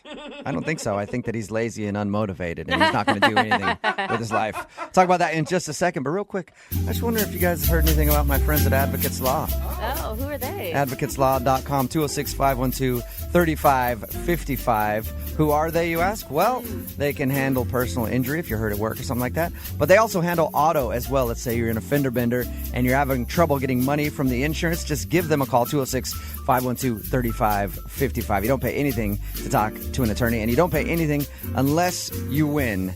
And they've gotten over $100 million for their clients. So some people could have just been on an accident in the way to work today. And if you have been, hit them up right now. AdvocatesLaw.com, 206-512-3555. Now, for the second date update, if you missed it, this dude Josh wanted to call a girl named Callie. They went out, had some pizza. We got her on the phone to find out why she wasn't calling him back. And it's because of his pizza choice. Believe it or not, that's the deal breaker. Wow. So weird. She said that she read some sort of survey or study on people's pizza choices. Oh, she made it sound very official. Very official. Yeah. I'm assuming it is, like on BuzzFeed or something, probably. Anyway, because he ordered a Works pizza, she was like, not the kind of guy I want to date.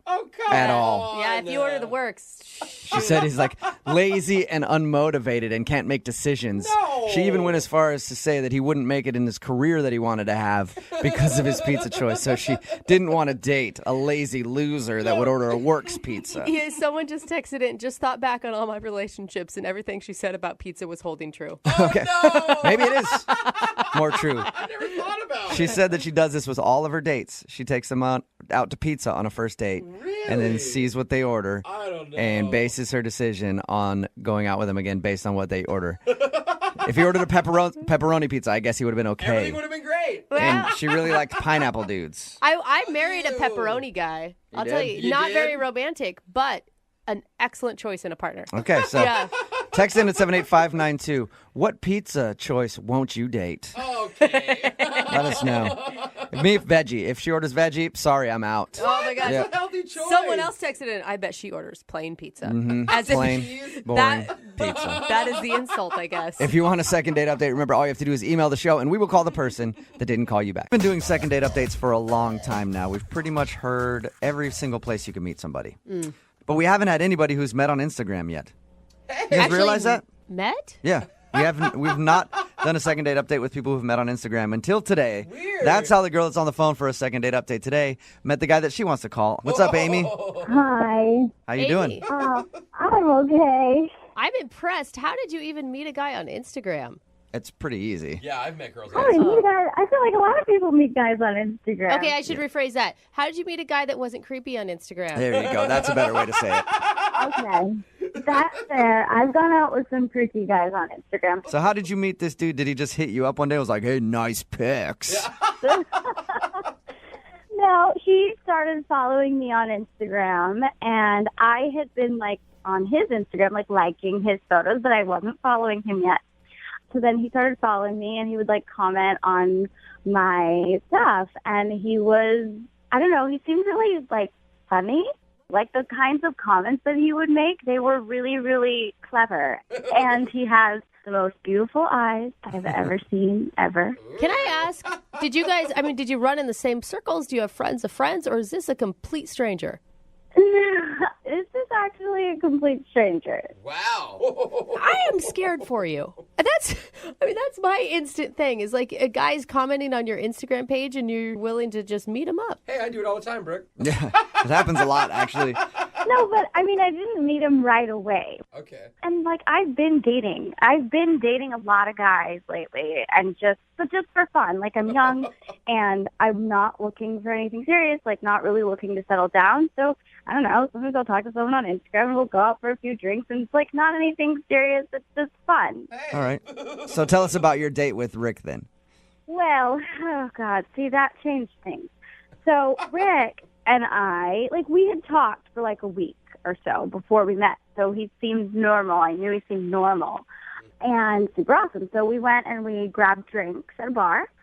And when we met, like, he gave me a really big hug, and I felt super comfortable with him from the very beginning. Like, you were talking about creepy, I don't know, creepy people off of Instagram. Like, I have met some creepy people off of Instagram, but it wasn't like that with him. It felt like so easy and so good. I don't know. Yeah. Your email does say that you don't remember too much of your date, though. Then it goes to that. Oh, God. What happened there? Well, okay, usually when I go out, I have a couple of Cosmos. That's normal. So I did that, but I might have had an extra Cosmo, and I might have had a couple of other drinks as well. It happens to the best of us. You get excited. You're all amped up for meeting this cute guy, and then suddenly you're blacked out. Well, I never blacked out, but that's good. But something kind of happened that was kind of weird. I don't remember all of it. So we had the drinks. We went back to my place, and Rick came with me to my place. Oh. I remember that we got in like a fight about something. Like we were arguing about something. Oh, one of those nights. Oh my gosh. I know, and I was like really emotional, and he was really upset, and he ended up leaving. But I was kind of drunk, so I don't know what happened. Like I don't know if I did something wrong or if he did. Is that the last thing you've heard from him? Yeah. Did you text him and try to ask what happened? Yes, of course. Like, I woke up in the morning and I remembered that, like, what I just told you, and I'm like, oh, my God, what happened? So, yeah, I tried to text him, and he's not answering anything. Like, he won't talk to me online anymore. He's just kind of disappeared. So I don't know what happened. And you don't remember at all what the fight was about? No, like, not at all. I just remember the part where I was really emotional and he was really upset, and then he left. Oh, no. Okay. Oh, my gosh. And I don't know why, and I'm like, I just feel like I finally met a really good guy that I'm like, oh, wait, actually, maybe I could be in a relationship. And then I just, like, went and screwed it up somehow, I'm sure. Well, you guys already got your first fight out of the way, which is nice. I was going to say, it sounds like they're in a relationship already. All right, well, we'll play a song, come back, call him, and get your second date update, okay? Okay. All right, hang on. Nobody wants to go out on a first date and get along the whole time and have boring. chemistry or whatever. Yeah, you do. That's boring, right? That's old school dating. Uh-huh. It's all about arguing now. A good first date should include at least one argument and an emotional breakdown, which is why Amy's on the phone, because she had a fabulous date with a guy named Rick. She actually doesn't remember a lot of the evening, but she does remember that they got in an argument at one point. Yeah. She was emotional. He left her place, and they haven't talked since. Amy, why do you want to call him if you guys got in an argument? Yeah. Because, like, up until we got in the argument, we were having a really good time. And, sorry, what was the question again? My question was, why do you want to call him if you guys got in a fight on your first date? I really want to know what happened. Okay. Makes sense. Yeah. Are you like an emotional person that often brings up maybe politics or religion or some sort of topic that people could fight over? No, not politics and religion. No. Okay. No. I mean, like, I have my moments just like everybody. Like, yeah. Okay, well, I'll call him right now and see if we can find out what you guys were arguing about, okay? Okay, thank you. You're welcome. Thank you. Here we go.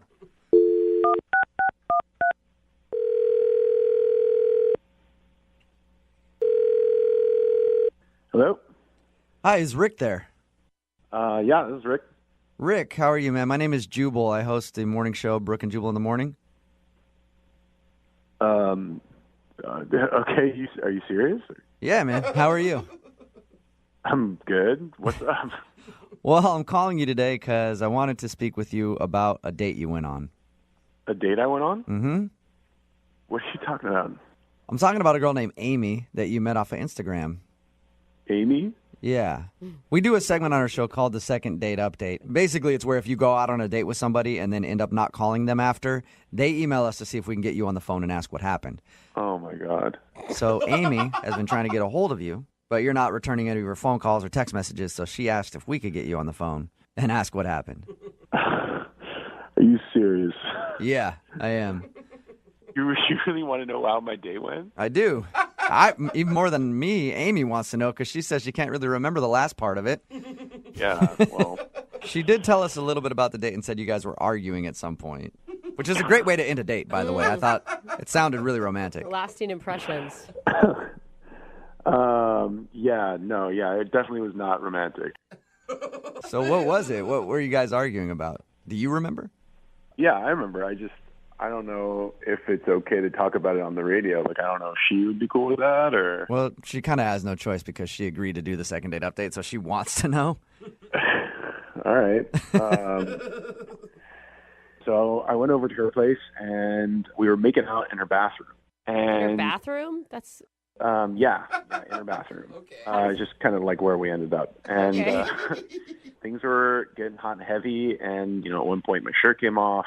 And then she just kind of turned and she looked at the mirror, and she started, like, freaking out. And she looks at herself, and she's like, oh, my God, I look so ugly. Weird. That's so sad. Yeah, and I was like, no, you don't, not at all. And she didn't, right? Like, she's gorgeous. Okay. So I was like, no, you don't, right? And I'm trying to, like, make her feel better. And she's like, no, I do. And she's, like, working herself up. And I'm feeling really weird because my shirt's off, right? And then as I'm trying to, like, calm her down, she starts to, like, argue with me. Are like arguing over whether or not she looks pretty? Yeah, kind of. She's like, no, you don't know what you're talking about. Like, you're lying to me. And I'm like, no, I'm not. Like, you look fine. You look great. You look beautiful. You're like, I was just in here with my shirt off making out with you because I think that you're attractive. Right. And eventually, this kind of, like, half fight turns into, like, a whole fight. Oh, no. Like, she actually was getting aggressive with you because you were telling her that she looked good. Mad at me for calling her pretty. You know what I mean? Okay.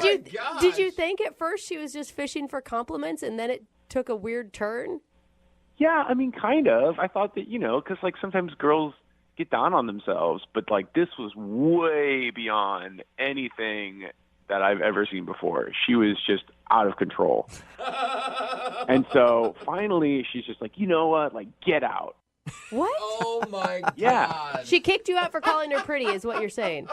Right. And she kicked me out of her bathroom. And she locks the door behind her. Oh. But my shirt and my wallet were still inside the bathroom. Oh, yeah. So she's in there freaking out.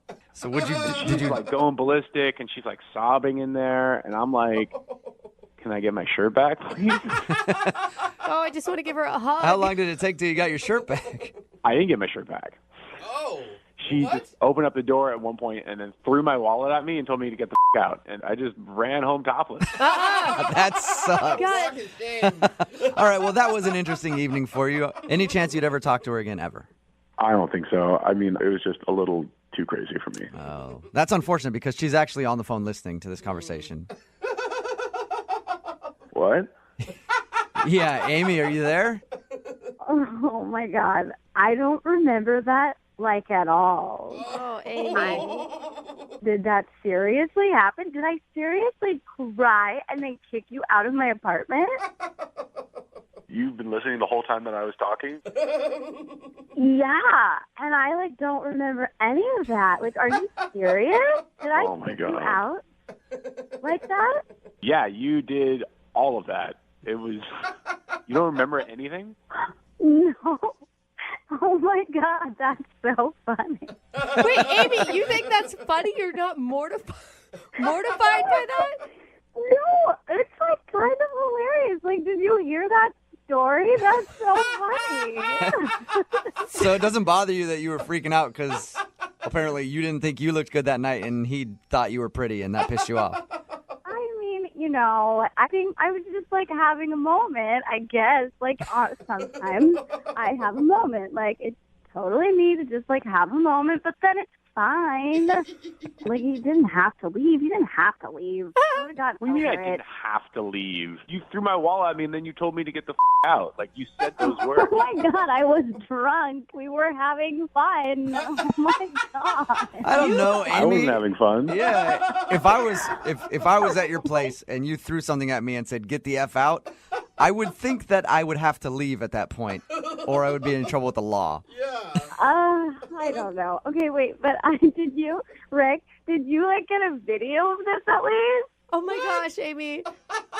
Did I get a video? No, I didn't get a video. Are you serious? You psycho? What? Why not? I could have totally posted that on Instagram. It would have gotten so many likes. You would actually Amy, this is thing I've ever heard. you'd actually post a video of you having this freak out online, Amy. Why not? I mean, like, obviously, right now, I think I'm pretty. It's fine. Everybody has a meltdown every once in a while. I'm just like, you know what? Like, if you can't handle me at my worst, you don't deserve me at my best. So it's okay for people to see me like that. It's fine. It's funny. Amy, I gotta say, when Rick was telling this story, I was feeling so bad for you, and I thought we were gonna talk to this like horribly like lacking self-confident woman that was crying on the other end of the line, and you were handling this way differently than I thought you would. I don't know. You know, it's just life. It's just life. And, like, happens sometimes, right? And, like, I don't know. I just still can't believe you didn't take a video. Take a video next time. Yeah, seriously. The next time you're having a meltdown like that, you need to make sure somebody is there to videotape it at all times, Amy.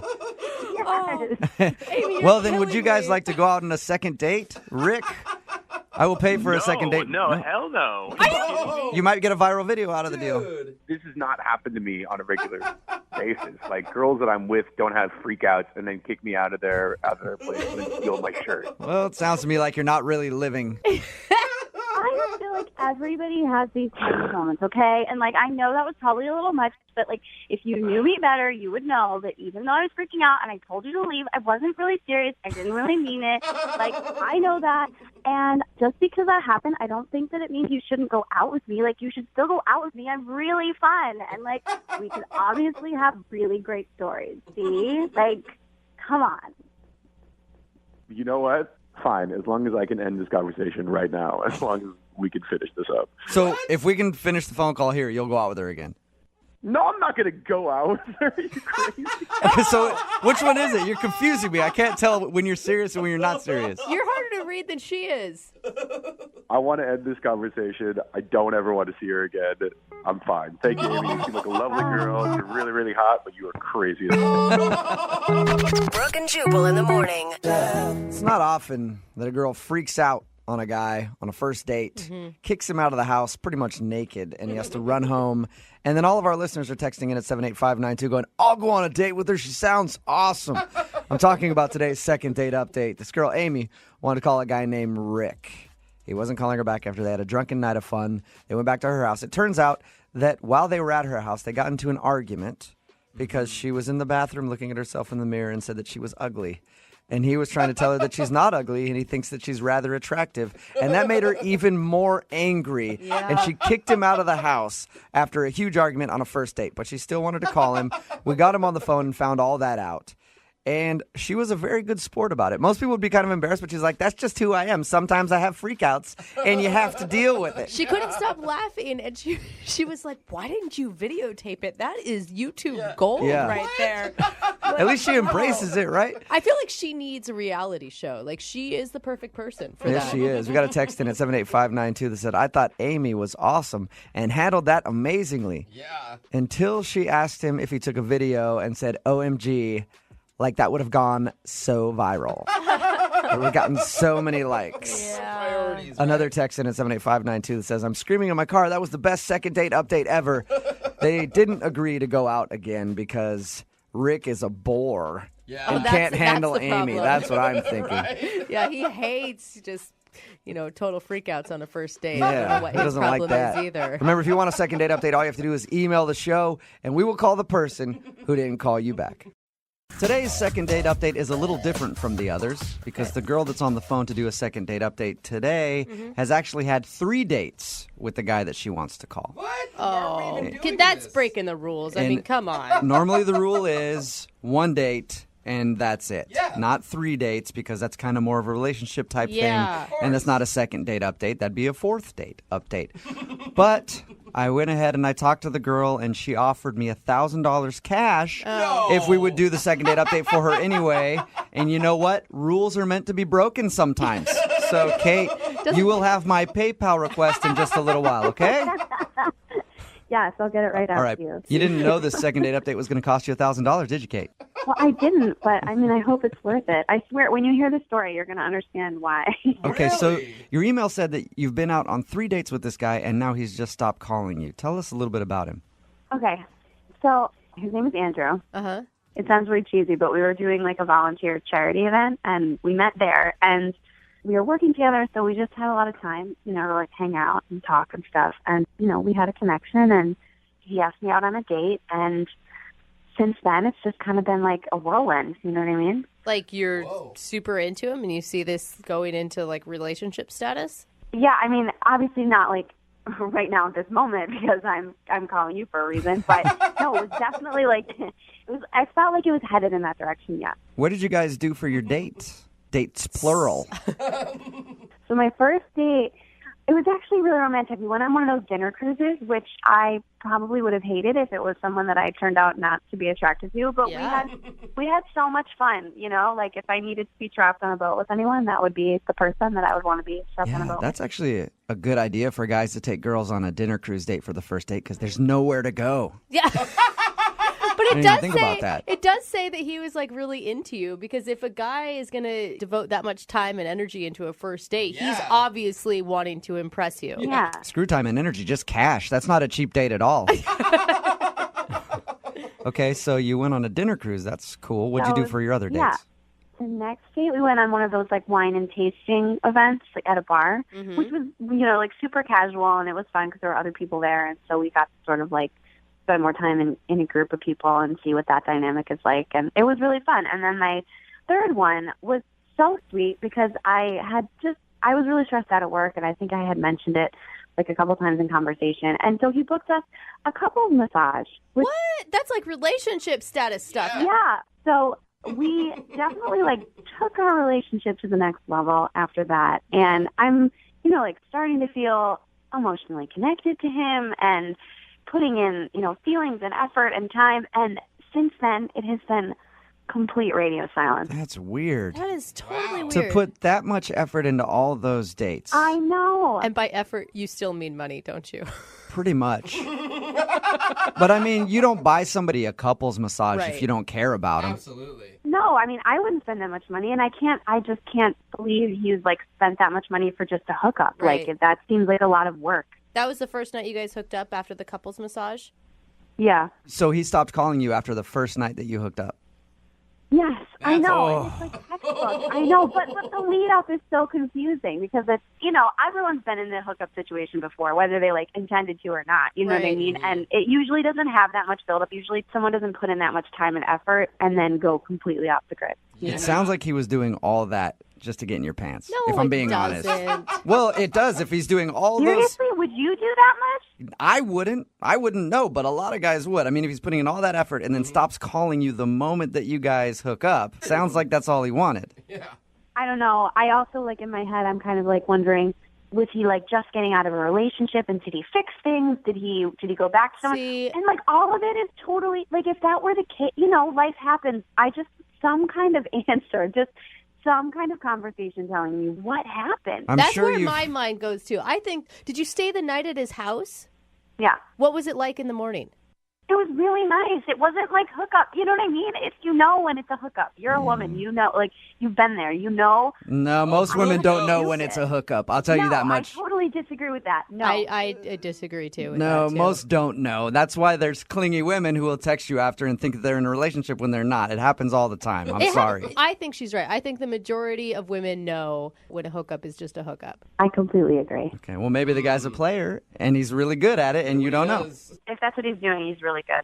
So I'm sure you've thought about it a ton then. If you don't think it's just a hookup thing and he was just kind of using you, then what do you think it is? I'm trying to think of anything at this point. I mean, that's why I need your help. I'm really interested to see why he would stop calling you after all those elaborate dates. And leaving his house, that was the last time you've talked to him? No, there have been like texts, like little texts, like, I've been busy. Like, oh, you're just suddenly so busy. Yeah. You know what I mean? He's like scheduling cruises and massages, and then all of a sudden his schedule just got so packed. All right, well, we'll play a song, come back, call him, and get your second date update, okay? Okay. All right, hang on. Moving 92.5. Brooke and Jubal in the mornings. Second date update. Kate? Yeah? Seriously? I can't even believe that you want to call this dog back. Like, seriously, girl, you need to move on to greener pastures, okay? Because he totally used you, and now he's not calling you back, and I wouldn't even give him the time of day. You should not be doing a second date update. You need to move the along, all right? Snap out of it, girlfriend. Let's you and I go get some Cosmos and talk about this. In your mind, this is how female conversations go, isn't it? That was my conversation with Kate about moving on. Kate, are you about ready to call Andrew for your second date update? Well, after that, I'm feeling really inspired. Yeah, I bet. Empowered even, I'm sure. The reason that I said that is Kate actually wants to call a guy that she has gone out on 3 dates with. They've all been pretty elaborate. The last one was a couple's massage. There was like a dinner cruise and stuff in there. Anyway, after they hooked up, after the 3rd date, he stopped calling her. Hasn't responded to anything. So my first thought is that he just used her and just wanted to hook up with her, and now he's not calling her at all. That's why he's a dog, girl. Kate, what if that is the reason? Are you just going to let him have it? I'm going to be really pissed. Yeah. I'm going to dial his phone number right now and see if we can get him on the phone, okay? Yeah.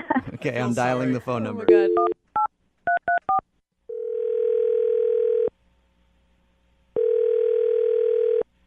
Hello? Hi, I was looking for Andrew. Yeah, this is he. Andrew, how are you? This is Jubal from Brooke and Jubal in the morning. Okay. I'm calling you because we recently got an email about you from one of our listeners. I didn't submit for any contests or anything, guys. Yeah, no, I know. This is not about a contest, actually. I just need a few minutes of your time. In regards to... In regards to a date that you went on. Actually, a few dates that you went on. What? Yeah, we do a segment on our show. It's called the Second Date Update. You recently took a girl named Kate out. She told us a little bit about your dates. They were all very elaborate and very romantic, but now you're not calling her back and she's very confused. I'm not sure what to say. Well, you could start by telling us why you would blow her off after 3 dates. It's not as simple as that. Okay. Yeah, I'm not trying to sound confrontational with you. I just want to know what happened, and more than anything, she wants to know what happened because you guys went out on so many dates, and she said that they were all pretty romantic, and you seemed like you guys really liked each other. Yeah. Just a weird situation. It's been in my head, and I'm just trying to figure this stuff out. Does that mean that you are actually maybe in a relationship with somebody else? No, certainly not. No. Okay. I wish it was that simple. It's more complicated than that. Let me ask you a question, just an easy question to answer. Did you like Kate? Yes, very much. Okay, so you did. I did and still do. Okay, so you still do. Well, then why not offer her the respect of letting her know why you're not calling her back? Well, I accepted a job offer in Germany that I couldn't turn it down. You what? I leave in a couple of weeks, actually, for Germany. Whoa. And that's why you're not calling her back? Well, I feel strongly for her. I just don't know how to tell her, Yeah. I don't know what to say to her. I just figured the easiest thing would be just to, disappear, fade away. What are you talking about? Disappear? That's like the coward way out. You owe it to her to talk to her about what's going on. Like I said, this is not an easy situation. I'm struggling as far as how to deal with this and what to do. Why are you struggling so much with? I mean, you guys have been out on 3 dates. It's not like you've been dating for months and months and months and you're leaving. Yeah. Why not just call her and say, "Hey, I'm moving. Sorry, we can't see each other anymore." I really like her a lot, but Okay. So you see a future with her. If you were going to stay here and Germany wasn't in the picture, there's no question in your mind that you guys would continue this? if I was going to stay here, definitely. No question in my mind. Wow. But now that the reality is Germany, there's just no chance of that because, I'm moving. You guys could maybe try a long distance thing. That's not fair of me to ask her to do something like that. She's super sweet. She's gorgeous. That's not fair. Yeah, but how do you know? You don't know. I mean, you're putting your feelings on her. Like, you don't know how she would react to that. Actually, I am putting her needs first. She doesn't deserve to be in a long-distance relationship like that with someone. She deserves someone who's going to be there with her, contributing to her life. I'm putting her needs way above mine. I just don't know what to say. It sounds like you really like her a lot. Yeah, I do. Man, that sucks. Like, honestly, if I were in your position, that would be hard. Yeah. To meet somebody that I guess it sounds like you're falling for, and then you're like, man, now I got to move. Jeez. Yeah, it sucks. But some consolation, German chicks can be kind of hot. Okay, Jubal, that's not where we're going with Andy's gonna be this. making more money, obviously. Can I ask one question, though? Did you know that you were going to Germany before that last couple's massage slept together night? No. In fact, this is from a previous situation I had that developed over the course of 3 or 4 months. So I thought that the opportunity had kind of fizzled out, but it turns out it was just taking a little bit more time. And then they made me an offer. I had to jump on this. Okay, I'm just really excited about this Germany thing. It's the dream job I've always wanted. But at that same time, I feel like I could be missing out and not being able to share something like that with someone like her. Well, then why not just talk to her about it? I agree. I know it's early on in your relationship, but why not just talk to her? Man, easier said than done, guys. Not really, because she's actually on the line listening. Excuse me? I said she's on the other line and listening to this conversation and wants to talk to you. So there's that. Kate's on the phone. Yes, she is. Yeah. Hi. I don't really know what to say. This is a lot. You've been on the phone the whole time? The whole time. I'm sorry. I'm sorry I stopped calling you. It was the only way that I saw to handle this.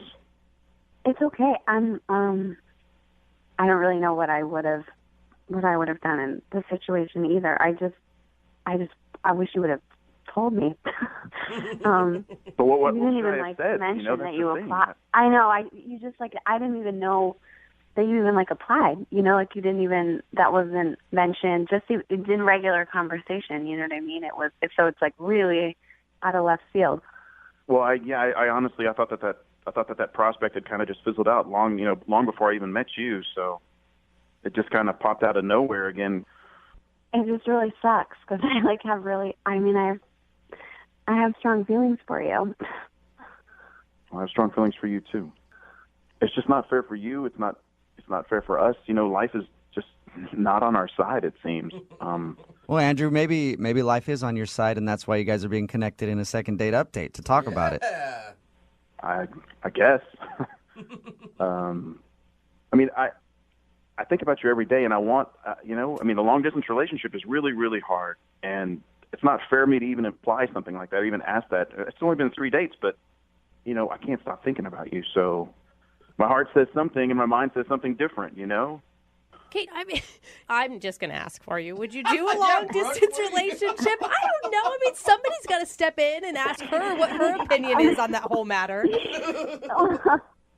I don't know. I don't know because it's not really being put on the table. It's not like a real question, so I don't know. It's so soon and it's so new. And in general, would I do a long distance relationship? Like in general in life, would I consider it? Well, yeah, I would, but it's not really what's being asked right now. Well, the simple fact of the matter is, long distance relationships suck. This is really hard.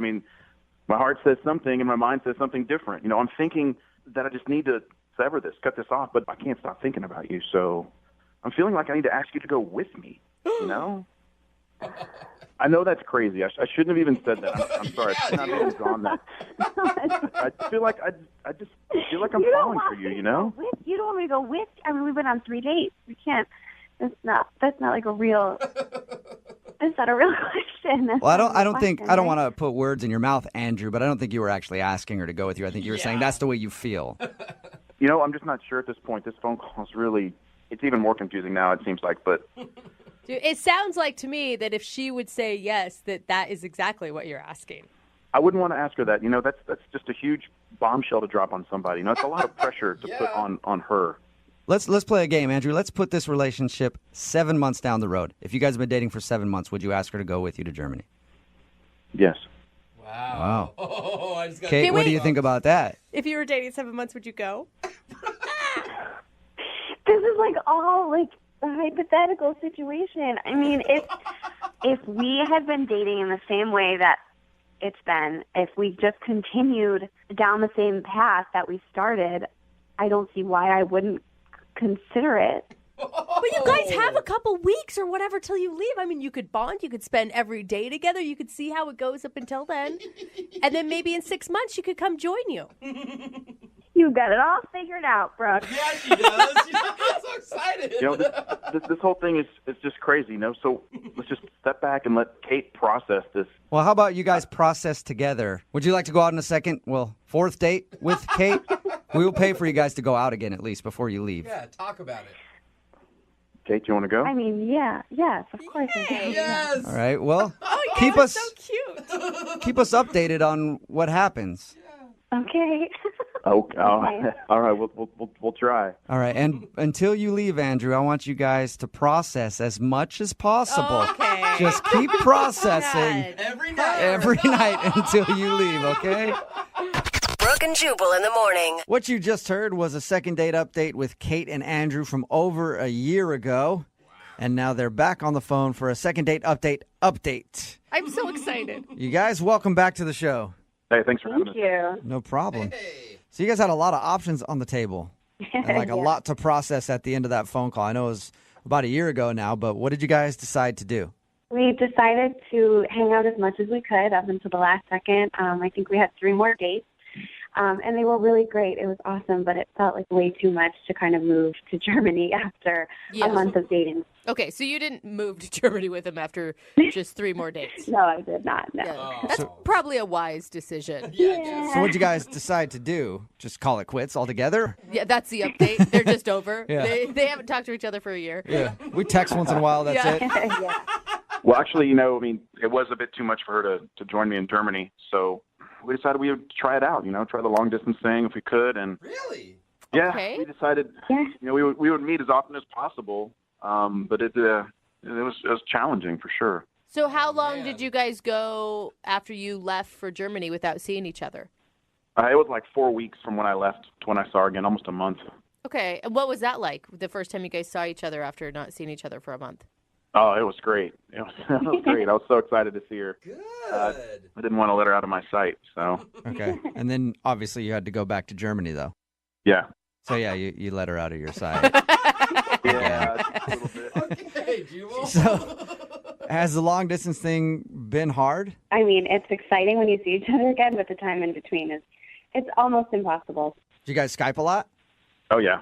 Yeah. Oh, Oh, God. All right. Of course we go there. Thank you, Skype. Oh, my God. Yeah, I bet. Yeah. So did you feel like your relationship grew, or did you just grow apart? It was really complicated, and then it just started to feel weird, and like, I don't know what it was, but it just wasn't working. Not being able to see each other, not to build that foundation just made it really, a trial after trial. You're ruining my romantic comedy in my head. There's just all those day-to-day things that you want to share with someone, and, we try to fill each other in, but sometimes you only have a few minutes, or I'd only have a few minutes, so we always kind of felt shortchanged, Mm-hmm. Yeah, that'd be hard to date somebody who's halfway around the world. Yeah, every time we were Skyping, either one person was in the middle of the night, and it was hard to get caught up on sleep, or vice versa, so it was just hard. Not to mention, like, filling him in on day-to-day life. Like, oh, my friend Sarah. You're like, actually, I don't, because we went on 4 dates before I moved to Germany, so I don't know any of your friends. Right. Yeah. So, well, at least you guys can still stay friends then. I mean, it sounds like you're cool with each other. Well, you don't know the whole story. What? There's more to the story than that? There is. In fact, I moved back to be with Kate. What? Oh. You quit? Yeah. Wait, you quit Deutschland for Kate? I quit the dream job for the dream life with her. Wow. How romantic. Wait, so wait, you are still in love with each other? I would hope so. We live together. Oh, You live together? Wow. just drop that on us like that, huh? So Oh. you left to Germany, you guys dated for a little while long distance, then you quit your job and moved back, and now you guys are living together. I wasn't able to sleep. I was just thinking about her all the time. It just wasn't working for me. I had to, it wasn't out of fear. It was more along the lines of I wanted to be even more happier than I was with my dream job, and that means to be with Kate, and I'm very happy. Wow. And plus, the food in Germany is terrible. So, really, there's so much sausage and kraut before you have to head back home. Exactly. Kate, were you worried about him choosing you over his career? Like you could be a regret at some point? Yeah, I mean, it's a lot of pressure. I feel like I was sort of playing the devil's advocate and trying to tell him that he didn't have to do that. And I would just ask him, are you sure you want to come back? And his answer was always yes. Wow. All right. And it sounds like you did it. Well, congratulations. I wasn't expecting that. It sounded like you guys broke up. I know. You saved that till the last minute, Andrew. Yeah, you want to keep you in suspense a little bit. Okay. So, Wait. hey, I had to wait 6 months, man. You can wait like 5 minutes, right? Moving 92.5. Brooke and Jubal's second date update. Today, Russell is on the phone for a second date update, and he didn't give me much detail in the email that he sent in, but I'm guessing that he hooked up on the first date because all he said was his date only lasted a minute. So, congratulations, Russell. Sounds successful to me, man. Yeah. Oh my God, is that really true? Sounds like it is. Yeah, I mean, it wasn't literally like a minute. It was like 5 to 10 minutes. Yeah, They're not that's what talking about That's what every man says, okay, afterwards. Yeah, You they're put asking- a timer on that thing, and that is not true. Yeah, they're asking if you actually hooked up on your first date. No. So we made it as far as like sitting down for dinner, and then that was over. Yeah. Fully Sorry, closed, I fully thought closed. I thought it was more clear on that very easy joke there, Russell, but I Yeah. guess not. Before we get into your actual date, tell us about the girl you want to call today. What's her name? Her name is Tanya. Tanya. You said it like that, like you still like her a lot. I mean, obviously you're calling us. Where did you meet Tanya? The jewelry part of the department store. What? I needed to buy a new watch because I was late for work a lot. And so you needed a watch. I've been late like 5 times. It's kind of embarrassing, but so I need a watch, and I was browsing at the mall, and I went into this place, and as soon as I walked in, Tanya, like I saw her out of the corner of my eye, and I looked over, and she smiled at me. I don't know. You're getting flustered. Anyway, I'm looking at like trying to find the cheapest watches, and I never go into a place like that, so I'm kind of clueless. They were all expensive? There wasn't a cheap section for you? I ended up going through a whole routine with her, so I found the cheap section, and then she walked me to the expensive section, and Of course, like a good salesperson. yeah, but it didn't feel like that, honestly. It felt like she really, I don't know, sometimes you feel like a person just sees you. Yeah. That's a nice thing to say. So she was a good salesperson. She confused you into thinking that she actually cared about you, not just selling you a product. Oh my God, you guys, they went on a nice. date. She obviously cared about him, right? They did go on a date. It was... Did you ask her out? Yeah, I did ask her out. I ended up buying like a $400 watch. Whoa! Oh, damn. To impress her? That's a lot of money. Yeah, just to impress her. I didn't need it, and she wasn't pushing it on me. I just bought it. Is it Oh a my chain God. department store so you could take it back at another location? I could. I haven't worn it yet, actually. Well, I have worn it actually. But that's later. Okay. So That's later. Oh, we're gonna get into where you've worn the watch to later, huh? yeah. So she's ringing me up, and she said, "Okay, thanks," and just like kept looking at me like there was more to say, and so I just asked her out. Good for you. Is that? Okay. I mean, it sounds like that's not something you normally do. Yeah, it sounds pretty Not bold. really. No. She was just so nice. Okay, and that's obviously rad. she said yes. So She did. She said yes. what'd you guys do on your date? We met for dinner, and I got there a little earlier than her, so I put in the reservation. Mm-hmm. And then she came into the lobby, and we had a nice little quick hug. And then we walk to the table, and we sit down, and as she sits down, she like rips this huge fart. Oh no! On purpose? It was clearly not on purpose. Okay. Yeah, I what thought, woman maybe, is going to do that on purpose Hey, I on a don't know. first date? Maybe she's a Jubal? jokester. No. You know? Was she mortified? She was mortified. It totally announced our arrival to the whole restaurant. Oh my God, that loud? That was that bad, huh? Oh, it was, everybody turned and looked. Oh wow. Oh my God, I feel embarrassed just hearing this story. Oh, that's funny. Oh my God. Is that why she left? You said she left right away. She used herself to the bathroom right away before I Did you- even had a chance to say anything. Yeah, that's what I was gonna ask you. Did you call attention to it? I didn't. Well, I mean, I laughed just impulsively Oh, you did. No. because I didn't think it was going to make her run away screaming. But in retrospect, it was clearly kind of a mortifying moment. Right. How is that in retrospect? That should be like very clear in the moment. If you're farting when you're sitting down and the restaurant turns and stares at you. To be fair, when somebody farts, you laugh. That's just kind of the first thing that Oh happens. my Yeah, God. it does just kind of But happen. you should have claimed it Dude, yourself to say I her. know, but Well, like, I didn't think it was a big deal. Anyway, she clearly did. Okay, Yeah. So she went to the bathroom, and I'm waiting, and she just never comes back. oh, poor girl. I eventually asked the waitress if she'll go into the ladies' room and check for her. And so she went and checked, and she wasn't there, and I never ordered dinner, and I just left, and I felt like an idiot. Oh, that's All right, so sad. a bad fart killed your date. Oh, man. Why haven't you gone back to the department store to check on her? Well, not check on her, I guess, ask her out again and tell her everything's like, are you okay? That sounded really unhealthy. No, I've gone back, and a couple times she wasn't working, and then there were a couple times where she was working, and she was busy with customers. And I was like, one time I hid behind a rack of clothes, and That's weird. anyway, I didn't know what to say. What am I supposed to go up to her and be like, "Hey, it's okay that you farted"? Yes, Yeah, I yes, think that's so. exactly what you should say. Absolutely. Loudly in front of everybody. You've got to address the elephant in the room, right? Well, because what am I supposed to do? Just in front of all the other customers say that, or? Well, I know you ask her hey, do you have a second to talk? And you guys walk off the sales floor somewhere else. I don't know. Yeah, I guess, but it was just I don't know. Maybe I was embarrassed myself, and I don't know. It kind of took a lot just to even ask her out in the first place. I just don't hope she doesn't feel mad at me because I laughed or. Yeah. She might. Maybe that's why she's not calling you back. All right, we'll play a song and then come back and call her and get your second date update, okay?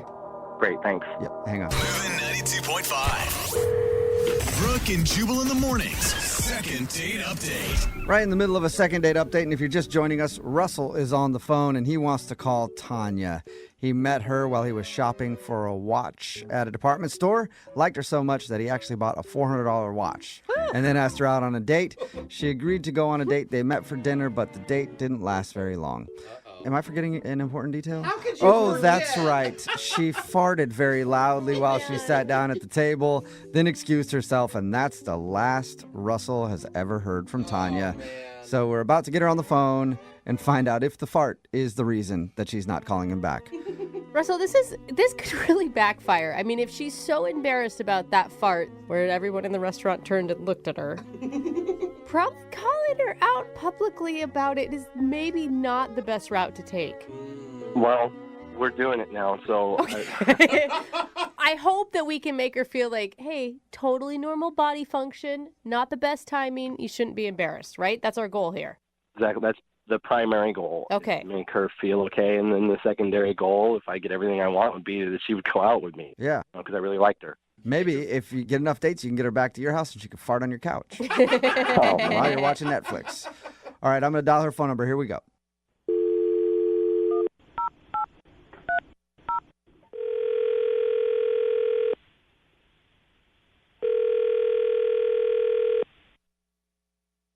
Hello? Hi, is this Tanya?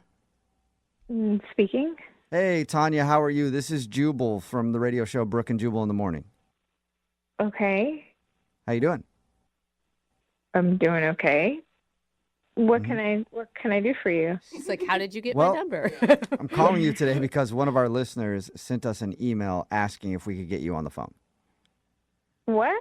Mm-hmm. Yeah, we do a segment on our show called the Second Date Update. That's where if you go out on a date with somebody and then don't call them back after, they can email us to get you on the phone and see if we can find out why.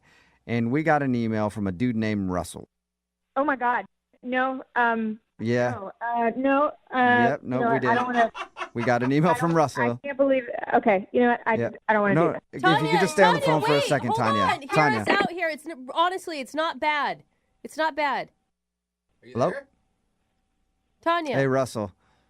Hey. I think Tanya hung up. Should I call her back? She's that embarrassed over a fart? Oh, no.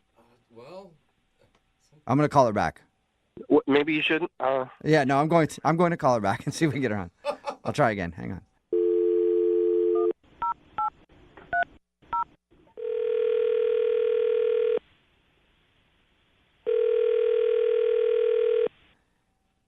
Hello? Tanya, hey, it's Jubal from Brooke and Jubal in the morning again. Please don't hang up. Please. I can't believe. Oh my God. Can we just steal a minute of your time? Look, I don't know what you guys want, but I'm just Okay. really not interested in being a part of Tanya, everything. hang on. Please don't hang up. All I want to do is let you know that Russell liked you a lot. That's it. He said really kind things. He said that you saw him. He said she was a person who saw me for who I was. And he gets so nervous. I mean, you could tell the guy, he never asks anyone out. Are you there? No, I'm here. I'm just so embarrassed. I really hate to talk about this. I understand that, Tanya. We did hear about your first date with Russell. Oh, my God. Understand that it's an embarrassing thing. But it's happened to a lot of people. A mistimed fart. And look, Russell didn't have a problem with it at all. He just really wanted to continue your date and I can't believe he told you. I didn't even tell my friends. Nobody. Oh my God. Okay. Nobody knows. But Tanya, once you get a little distance from it, it'll be a funny story. You're just too close to it right now. You're just remembering how you felt in that moment. Come on, if you could look at it as an outsider, you could see it's pretty comical. Oh, no. It's like I'm getting hives. This is horrible. Don't get hives. Hey, Tanya, Wait, don't look, get hives. We understand it's an embarrassing thing. We won't focus on that part of the date if you don't want to, but we would like to talk to you about Russell a little bit if that's cool. Okay. Thank you. I do good. really appreciate it, and Russell appreciates it. Russell said that he really liked you, and he was having a good time until you left, and he just wants to be able to talk to you again, so maybe you guys can go out. I can never face him again. What? Come on. But what if he doesn't care, though? Fart. It's just one fart, Tanya. Don't let that. Oh my God, you said it. Oh my God. I know, but everybody does it. That's the thing. It sucks that it happened to you on a first date. That totally sucks. I totally get that. Just really embarrassing because I am on a new diet and I'm still adjusting and things about what's going on with your body, but you can't control it. Yeah. I could feel it rumbling, of course, as soon as I got there, and I was just waiting for the moment as soon as I could excuse myself, and I had no control. Yeah, it's understandable. It happens. And Russell wasn't really bothered by it at all. I think he understands that. And I know that you want to get off the phone and you're embarrassed, so I'm just going to tell you right now. Russell is actually on the other line listening and wants to talk to you. No. Yes, he is. it's a good thing, Tanya. It's all good. It's fine. Oh my God. Yes, Tanya, I'm here. Please don't hang up. Can I talk to you for a minute? Are you kidding? Is this really happening? Yeah. Listen, first, I'm really sorry. It was clearly a mistake to do this to you and put you on blast like this. So I'm sorry about that. She doesn't have words. But second, I just want to say that I think it couldn't be any less of a big deal that you passed gas a little in the restaurant. Okay, all right, there he goes. I just want to erase this. Erase it entirely. I can't. I just don't think it was as bad as you think it is. Maybe, Russell, talk about other things besides that moment right now, how much you like her. Well, I like you a lot. We had, we had great conversation, and mostly it was in the store, and then we talked for a few minutes in the lobby before we sat down. You're so nice. You got such a lovely voice. You're so pretty, and even though people looked, I don't think anyone cared or... Oh, my God, people looked? Are you serious? Well, yeah, I was pretty loud, but... Oh, my God. But everybody does it, Russell, I just don't know. I don't know if after you've, seen me in this moment that, that embarrassing moment where I have to run and leave a restaurant. Okay, look, it's clear that you have misgivings about it, and I respect that, and I don't want to pressure you into anything. The last thing that I would say for myself is that I believe that if you gave me a chance and just opened yourself up to disappointment, that I would surprise you and I could be good to just to go on a date and see from there. Oh my God. Oh. I just don't think you should feel bad. I have farted on plenty of dates before. And, usually I find a corner or something. Sometimes I do it just to make people laugh. Really? Well, yeah, okay, but that would have been intentional. You haven't ever done that in front of a restaurant full of people where everybody apparently saw and heard and were laughing. Honestly, Tanya, I might have. I mean, I never tried to fart at a restaurant, but if I have accidentally, I'd probably just say excuse me and move on. I really didn't try. I'm sure you didn't. I know it's clear that you didn't. But if you did, I'm saying I wouldn't have cared. Yeah, listen to him, Tanya. And the thing is, like, you've already gotten one big relationship hump. You've been through that already. You've had your embarrassing moment. Like, that's a good way to start because you know you can make it through those things. And Tanya, if it helps, like, I will fart right now. That's actually, if you can fart on cue, Russell, that's impressive. Is that possible? You want me to? Will you? Will you? No. I will if you want me to. She's So now you're laughing. Yes, See? yes, Tanya. Is that a yes? You want him to do it, or is that like... I'm serious. I'll do it right now, like on the phone, but I need consent. Consent. Yes, you have everybody's consent. I think Tanya's laugh is consent for you to fart if you think you can right now, Russell. Okay, here it goes. Wish me luck. We're doing this? What the? What Oh my God. was that? Did you hear That it? was a squeaker. Was that a fart, or you got some balloons lying around your place that you just let some air out of? I'm pretty sure that was stinky. No, it was. I had to push really hard, but I got it. Had an interesting sound to it. There you go, Tanya. Now Russell has farted for everybody who's listening to the show right now to hear. Yeah, so now we're even. It's totally cool now. Cannot believe you actually did. Tanya, have you ever had a man fart in your honor before like that? No. See, that's pretty gentlemanly, I think. I'm going to tell you, that's chivalry at its best. I fully agree. What do you think? Will you go on a second date with Russell? We will pay for it. Yeah. Yay! Yes! Hey! Oh my God, she can barely get the yes out. She's laughing so hard. Congratulations, Russell. You got your second date. Thank you, Tanya, for giving me a second chance. Oh my God. I didn't know farts could be so romantic. I'm like really wrapped up in this. This is like the weirdest call I think I've ever had in my entire life. I hope so. Well, I hope you two enjoy your next date. Thank you. I'm sure I will. Yeah, well, I'm sure you will. And Tanya, now you have somebody to go out with you, and you can blame farts on whenever. So it's all good. Brooke and Jubal in the morning. A text in at 78592 says, so she farted in a restaurant full of people, and he farted on air for at least 9 people. Still doesn't seem equal. And I agree with you on that. It's Brooke and Jubal in the morning, talking about today's second date update. If you missed it, this dude Russell wanted to call Tanya. Another classic case of fart and flee. Tanya accidentally farted while they were on their first date at the dinner table. She then excused herself and left and was obviously very embarrassed. That's why she wasn't calling him back. Russell tried to show her that he was cool with the fart, and farting's not a big deal. He even farted over the phone to try to convince her. Yeah, it wasn't the most impressive fart, but he was able to do it, and that won Tanya back over. So they decided to go out on a second date. I Remember, like the text that says, this is the most wholesome second date update you guys have ever had. Yeah. Remember, if you want to do a second date update, all you have to do is email the show, and we will call the person who wouldn't call you back. Brooke and Jubal's second date update.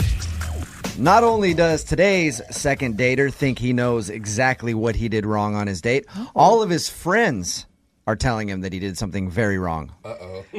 Alex, how are you? Hey, I'm all right. How are you? Good. Thanks for your email. Appreciate it. My pleasure. Oh. Or my pain. What? My pleasure, my pain. Alex isn't getting a call back from a girl named Courtney. And Alex, tell us about Courtney and your date.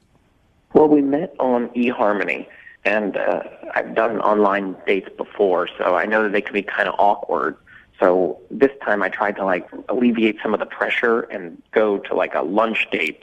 Okay. And we went to Panera. Oh, yeah. I don't like it. But I like Panera.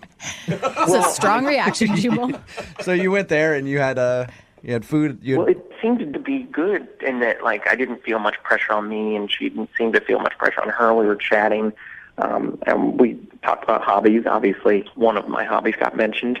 I don't know if you've been to a Comic-Con before, but I haven't. Pretty fun. They look like actually they do look like a lot of fun. Yeah. It's a fun hobby, and I figure you're supposed to talk about hobbies on the date. So The Big Bang Theory is the most popular show on television. Yeah. Nerds are very in. It is very popular right now. It's chic, Alex, to be a nerd. yeah, but I thought it was pretty good talk we had, and better than usual, I would say, for other online dates that I've been on. Can I just ask one personal nerdy question, Alex? I got to know, what do you dress up when you go to Comic-Con as? Well, there's an X-Men named Gambit. Oh, yeah. Gambit? Nice. I love That's awesome. Gambit. The guy that throws the cards, right? Yeah. Is that Gambit? Yeah, it is. Yeah. Well, I don't want to brag, but when I go as Gambit, I go all out. You know, trench coat, purple abs, the oversized playing cards. Pretty much have it all. All right. Do you do the thick Cajun accent as well? I try to. I guess it's hard to maintain, but I do my best. Full character, though. Nice. Awesome. Now, when you told her that you dress up and go to Comic-Con, did she seem weird about it? I don't think she did. I think she, if anything, I guess maybe I'm having difficulty reading her, and that's why she's not writing or calling back. But I thought it was just like a regular conversation topic. It's just that when I mentioned it to my friends, they're like, "Oh, that's the problem." When you ended the date with her, was everything good? Did it seem like there would be a second date? It seemed like it. I mean, it wasn't like a real romantic in the middle of the day, so I just sort of gave her a peck on the cheek. But she didn't seem to, push away. Well, that's good. It was like when she was walking away, you just snatched a peck on the cheek and then ran away. Drive-by kiss. Yeah, so she was there for the peck on the cheek. She liked it. In my view, she did. Okay. She didn't resist. Who could resist you, Alex? Oh, yeah. You sure you're not leaving anything out, Alex? Not that I can think of. How many times have you tried to get a hold of her? Well, I don't want to be too obsessive, so I just left a message and then called at a different time and didn't leave a message. And then I sent a couple of texts, but the texts were in succession. All right, Gambit, well, hang on. We're going to play a song, come back, and get your superpowered second date update, all right? Okay. All right, man, hold on. Moving 92.5. Brooke and Jubal in the mornings. Second date update. Hey, Alex? Yep. If this second date update doesn't work out for you, trust me, there are plenty of girls out there who would love to date a guy who dresses up in costume at Comic-Con. Lots of texting at 78592 saying they would love to meet you and go out with you. Cool. I will even strictly address you as Gambit or Remy LeBeau from here on out. How excited he got. Oh, hey. Alex is on the phone with us right now about to do a second date update. He emailed us about a girl he met named Courtney. Courtney isn't giving him a call back after their date. They went to Panera Bread for lunch. He thinks he made a mistake when he told her that he dresses up as Gambit for Comic-Con. And all of his friends agree with him and said, dude, you shouldn't have told her that. She's going to think you're a nerdy guy and not want to date you. I have a hard time believing that would scare a girl away, just knowing that you do that. Because like I said, at least you're passionate about something, you know? Yeah. All right, Alex, we're going to give her a call right now. You ready? Okay. Here we go.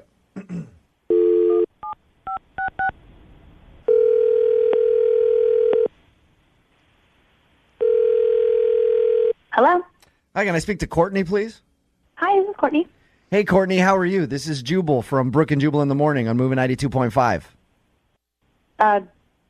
Sorry? This is Jubal from Brooke and Jubal in the morning on the radio station Moving 92.5. You got a second? Sorry, what's this about? I don't know. Do you listen to the show at all, Courtney? Have you heard the second date update before? Yes, sometimes. Sometimes, okay. You recently went out on a date with one of our listeners who wants to do a second date update on you. Oh, geez. Okay. His name is Alex. Yeah. Yeah. Have you been on many dates other than with Alex lately? Not really, but... Did you like Alex? Did you enjoy your date? Oh, well, he's really nice. This is really weird. This is really strange. Courtney, let me ask you a question. Alex talked to us, and he shared with us that he thinks the fact that he told you that he dresses up for Comic-Con might have been a turnoff for you. Oh, he is... I don't know. I didn't really know what it was, and he was trying to tell me about it, and I went home and I just Googled it because I didn't really know what he was talking about. Uh-huh. And it's like grown adult people but dressing in costumes. Yeah. I mean, I'm sure that's fun for some people, but it was like really strange. Like he let off with that. Like, by the way, I'm really into Comic-Con, and I don't know. He was showing me this costume of somebody like I've literally never heard of, and it was just the strangest thing in the world. Okay, so that was it then. He's like just too into Comic-Con and comic books and dressing up as characters for you? Well, that's mean to say, like, that's it. Like, if one hobby, like, no, thank you. I mean, right? So you just didn't like him? No. I like him. I totally think he's, like, really sweet. I really don't want to say anything bad about him, like, especially on the radio, you know? Do you have bad things to say? no. Okay. I don't want to say something that's not nice. Well, if it's not that bad, he's the one that wants to know anyway. So you're kind of doing him a favor by letting him know if he screwed up on the date in some way. Yeah. I mean, he didn't do anything, like, he didn't screw up. He wasn't mean to me. Well, what was it, though, that turned you off? Well, I mean, it was awkward. He shows up, like, we went just for, like, a quick lunch, like, totally informal. He told me Panera Bread. You lucky lady. 5-star. Yeah, Panera. It was, I don't know, it's like a neutral location in the middle of the day, right? So, but he like shows up, and I feel really bad that I just laughed about this, but he's wearing these like denim shorts that I haven't seen since like since I was like a kid. Is he wearing like little denim jean shorts? No, they weren't like little. Do you remember those like Jenko shorts from like early 90s? Oh, like, yeah. It was awful. It was so funny, and I just was like, I was a little surprised. I'm a terrible person for laughing at For making fun of his fashion? No, I don't know. He just seemed kind of, I don't know, like he didn't have to work that hard to impress me. Like, just feel like he was trying to put on this like macho-y kind of thing. And He was trying to be macho? I don't know, he was just saying like weird stuff. Like he kept making jokes, and I was laughing at some of them, but like he was laughing really hard at some, like, you know, just like over and over. And I don't know, just the laughing and the comments were just too much. Like, what comments would he make? I'm just curious because I want it for my own mental picture. He kept talking about like his work and stuff, and then every time he would like talk about somebody doing something stupid, he'd be like, "Oh yeah, like bitches be crazy." And I'm staring at this guy going, like, "Why are you saying that?" So he tags his joke with "bitches be crazy." Oh, that's awesome. It was a little weird. I didn't expect him to talk like that. See, now I'm picturing him just cracking up in front of a bread bowl full of chili at Panera Bread. Just, bitches be crazy, right? This date is going awesome. Hey, Courtney. Yeah. Alex is actually on the other line. Are you serious? Listening to this phone call. Hey, Courtney. Oh my God. So, Oh my God. I'm so sorry. I just said that.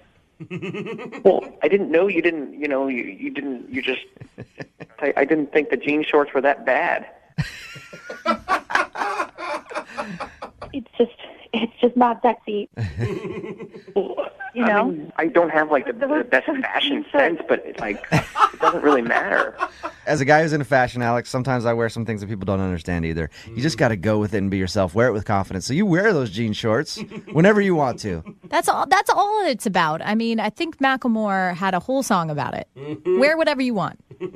Yeah, no, those jean shorts can never see the light of day again. Oh, come on. They were that bad, huh? Come on, Courtney. It's so sweet, but they're that bad. So, Courtney, Alex didn't necessarily do anything wrong. He just isn't attractive to you because he dresses funny and he laughs at his own jokes and he has a catchphrase that he uses, "bitches be crazy," after everything. I don't always use that. It was relevant at the time. How many times did you say it, Alex? Do you remember? I didn't even remember saying it, but I mean, I guess I might have said it. I've said it before, I suppose. It's like about 4 times. Hashtag, you know? It's like a hashtag. That's a verbal hashtag. Courtney, I liked you. Maybe I was nervous because I thought we had a connection. I thought you liked me back, too. Oh. Courtney, is there any way that I could convince you to go out with Alex again and give him one more shot? Yeah, he's a great guy. He sounds like a nice guy. He just can't dress very well. Yeah. And we can get him to lay off the "bitches be crazy" Maybe. line, even though I like it. Yeah. Will you go out with him again? We will pay for a second date. You know, I feel so bad that I just said all that stuff. Alex, you're such a great guy. I just don't think I'm the girl for you. I just didn't really click with a lot of the jokes, and, I don't really understand all the, sci-fi references, and I'm really sorry. Oh, man. Alex, you need a girl who's a little more your speed. Someone who's into jean shorts, Panera Bread, and great one-liners. Well, bitches be crazy. Yeah! Alex, there you go. Never change, man. Never change. Brooke and Jubal in the morning. Learned a lot from the guy who was on the phone today and wants to do a second date update. I think one of the lessons that we'll learn from him is there's a function on your phone when you're looking at pictures.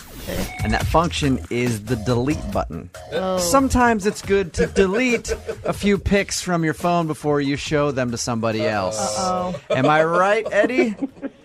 You are right. Oh, man. I'll let Eddie tell us what happened in just a second. But first of all, tell us a little bit about the girl that you want to call today.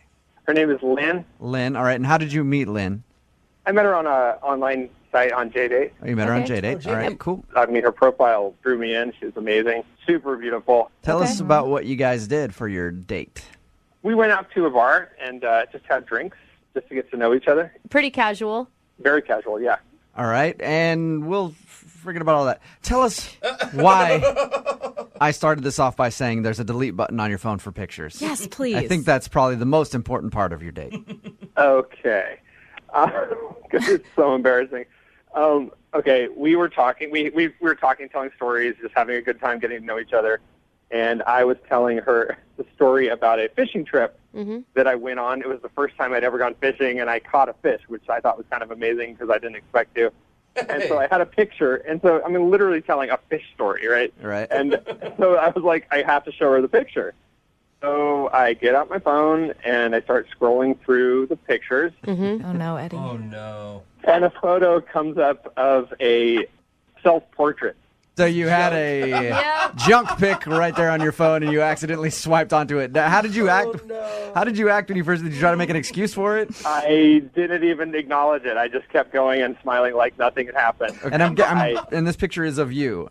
I'm assuming. Well, yeah. Okay. That'd be a whole other story. Yeah, you're like, oh, it's somebody else. Don't worry about it. Don't worry. Not that she would know. My face wasn't in it, but yeah. Did she say anything? Yeah. Did she react to that? I mean, I was holding it like a foot from our faces, right? So Yeah. she saw it. I mean, there's no question. But she just was like, uh-huh. Was it just that weird, like hot kind of feeling that you get where it's just like, oh my God, she saw that? It felt terrible because I was like, I didn't want her to think that I had like done that on purpose, like that I was trying to be a total creep. Yeah. If she had laughed and we could have joked about it, but since she was quiet and I was quiet and we just both pretended, it made it worse. So it was like on an elevator when somebody passes gas and you both know that it's happened, yeah. but neither one of you wants to say anything about it happening. Both of you guys know that this picture was seen. It's just neither one of you addressed it. But passing gas doesn't make you a perv, you know? I mean, yeah. Can I ask, why do you have it on your phone? I mean, everybody takes one and just to look at, but you just delete it, right? I know why you have it on your phone. It's because it's flattering, isn't it? I'm not ashamed of myself. There it is. You worked really hard to get the right lighting and the right angle. Yes, the All right. complimentary, yeah. So back to the reactions, though. You guys didn't So then mention we it. just keep going, and it's like nothing happened. I'm just, okay, and I'm like swallowing hard. I could see that she was kind of embarrassed, you know? I mean, obviously. It was but then I was like, now I want to bring it up later. It just felt so creepy and horrible. So and I was just did you so ever wrong. bring it up at all? No. Okay. And did the rest of the date seem to go okay after that? Yeah, the rest of the day seemed to go okay. I mean, we just kept talking and joking. We talked about the story, and I showed her, got to the fish photo. And was she impressed by that? She thought it was a big fish. Okay. Did she have a hard time the rest of the date making eye contact with you? Yeah, she was a sport. I mean, she was good about it. But, like, I knew that it had changed when, at the end of the date, I took her to her place, and I dropped her off, and I walked her to her door, and we kissed. Oh, that's nice. And the kiss was totally cold. It was not totally cold, but it was like a peck, you know? It wasn't what you were expecting. No, it was like, see ya, you know. And that's the last thing that you heard from her? She did respond to my text, but even the texts were short, and it wasn't, like, flirty at all, and it just seems like she's gone, okay, this guy's a creep. Did you should just send her that picture and go, hey, did you see this on my phone? Is that why you're being cold to me? Is that why you're not responding? Just completely double down on it. Yeah, why not? All right, so you haven't heard anything from her. You obviously haven't made plans to go out on a second date. And No. I would just love to be able to just laugh about it and maybe start over. You know? So you do want to address it then when we talk to her? Well, yeah, we have to. I mean, because I want to see her again, so we have to address it. Okay. So put it out there, see if that is, in fact, the reason that she's not calling you back. And if it is... just to know that I didn't, like, do it on purpose. That's the real thing that I was worried about. Because, I mean, everybody can relate to, like, that people do that. It's just part of the world we live in. But, like, I just didn't want to be like, I'm a creep who wants you to look at my stuff, you know? Like, oopsies. Sorry about that. All right, well, we'll play a song, come back, call her, and get your second date update, all right? Thank you. All right, hold on. Moving 92.5. Brooke and Jubal in the mornings. Second date update. You know, the more that I think about it, the more that I think the guy on the phone for a second date update today, Eddie, is a liar. I think Eddie Eddie, I think you lied to us. You think I lied? Yes, I think you're lying to me. About what? Well, you said that you went out on your date with the girl you want us to call today, and during the date there was an awkward moment when you were scrolling through pictures on your phone trying to find a fishing pic Yeah. and accidentally scrolled by a junk pic of yourself. Yeah, that's all true. Now, you say that you didn't do that on purpose, but I have a feeling that you did do that on purpose. It was strategically placed in his gallery. No, I told you that I did not. I felt terrible. Yeah, right, Eddie. See, No. I think if you're going to do that next time, don't use your phone. Show her in person. Just like, be like, oh, hey, look at the salt shaker on the table. Oh, what's that right next to it?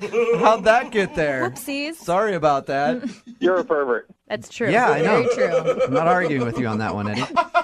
So Eddie wants us to call this girl named Lynn today. That's what happened on their date. He thinks that's the reason she's not calling him back, because there was an awkward moment when he was scrolling through the pics, went over a junk pic, and they didn't really make any reference to it, but she got kind of awkward after that. So we're going to get her on the phone and find out if that is, in fact, the reason.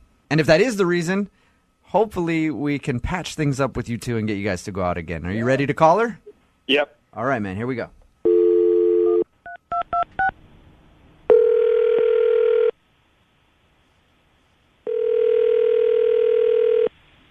Hello?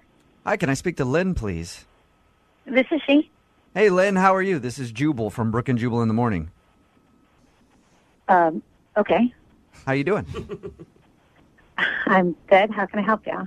I'm calling you today because you recently went out on a date with one of our listeners, and he hasn't really heard back from you and wants to know why, so he emailed us and asked us to give you a call. Okay. His name is Eddie. Oh, God. You obviously remember going out with Eddie then. Yeah. Yeah, I remember that one. We talked to Eddie about your date. He did tell us that there was an awkward moment where you might have saw something on his phone, and he thinks that's why you're not calling him back. Do you know what I'm talking about? I do. Was that a little weird for you, and is that the reason that you don't want to go out with him again? It was weird. Like, I definitely ordered another drink. It probably would have been better if he had said something. Right. It's And weird to made- not made address refer- it. And made reference to it at least? Yeah, but, I mean, everybody has some pictures, right? It's not a deal breaker. Okay, then so do you want to see him again? You know, he seemed like a nice guy, but it just got a little weird. What got weird about it? I mean, okay, so for me, I would think seeing a picture of his manhood on his phone would be the weird part. I mean, it seems like he has kind of a weird relationship with his father. With his father? Are you like Lynn, are you like a psychologist or something? I mean, how do you draw this? No, and I don't mean to judge, and, you know, I'm all about, like, having a good, you know, relationship. Family's important and everything, but, like, every story he told, he managed to say something about his dad in it. Like how he looks up to his dad, or how his dad happened to be there when he was fishing, and when he Yeah, went... like the fishing trip was with his dad. They live on the same block. Like, just everything he was talking about, he managed to say something about his dad. So he's too close with his father, you think? I mean, he said that his dad is single and that they go try to pick up girls together. He said that he's on a date with you, and he's talking about going to pick up girls with his dad? Yeah. It was just weird. It just struck me the wrong way. And then when he's, like, looking through the pictures on his phone, there was this one picture of his dad shirtless, like, flexing to the camera, and he's talking about how his dad has, like, an amazing body, and he's so fit for his age. He's got a picture of his dad shirtless flexing on his phone. I mean, he talked about his dad the whole night. He kept talking about how his dad was hella cool. My dad's hella cool. How old is Eddie? Is he 14? Yeah. His dad's awesome. It seemed like we were the same age, and I wasn't talking about how my parents were hella cool. All right. My dad's hella cool. He lets me stay up till like 12:30. I can play all kinds of video games. I mean, I'm glad that, you know, they're friends or whatever, but... Yeah. You just feel like he's a little too obsessed with his father. Mm-hmm. For sure. All right. Well, Lynn, thank you very much for sharing your story with us. I appreciate it. I'll let Eddie know what you said. Okay. Actually, you know what? Why don't you tell Eddie yourself because he's listening? Seriously? You guys make me sound like some total freak. I don't. I just listened to Lynn tell us about your date. That was so not what it was like. There was pictures of my friends on those photos. I just heard a lot about your dad. It just struck me. What can I say? But you make it sound like that was all I talked about.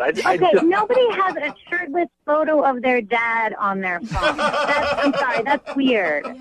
It's not weird. We work out at the same gym, and you take a picture Of course you do. Making progress. I mean, my dad is like my friend. He's not like a normal dad, and like a lot of people's dads.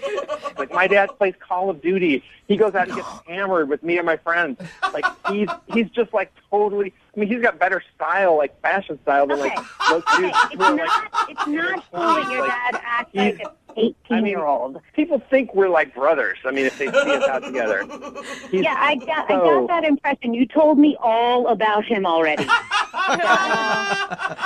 If you met him, you would know, like, what I'm talking about. Like, if you would think he was so cool. Okay, I'm glad that you guys are so close, but... Well, you talked about your best friend and your friends who are, like, you're super tight with.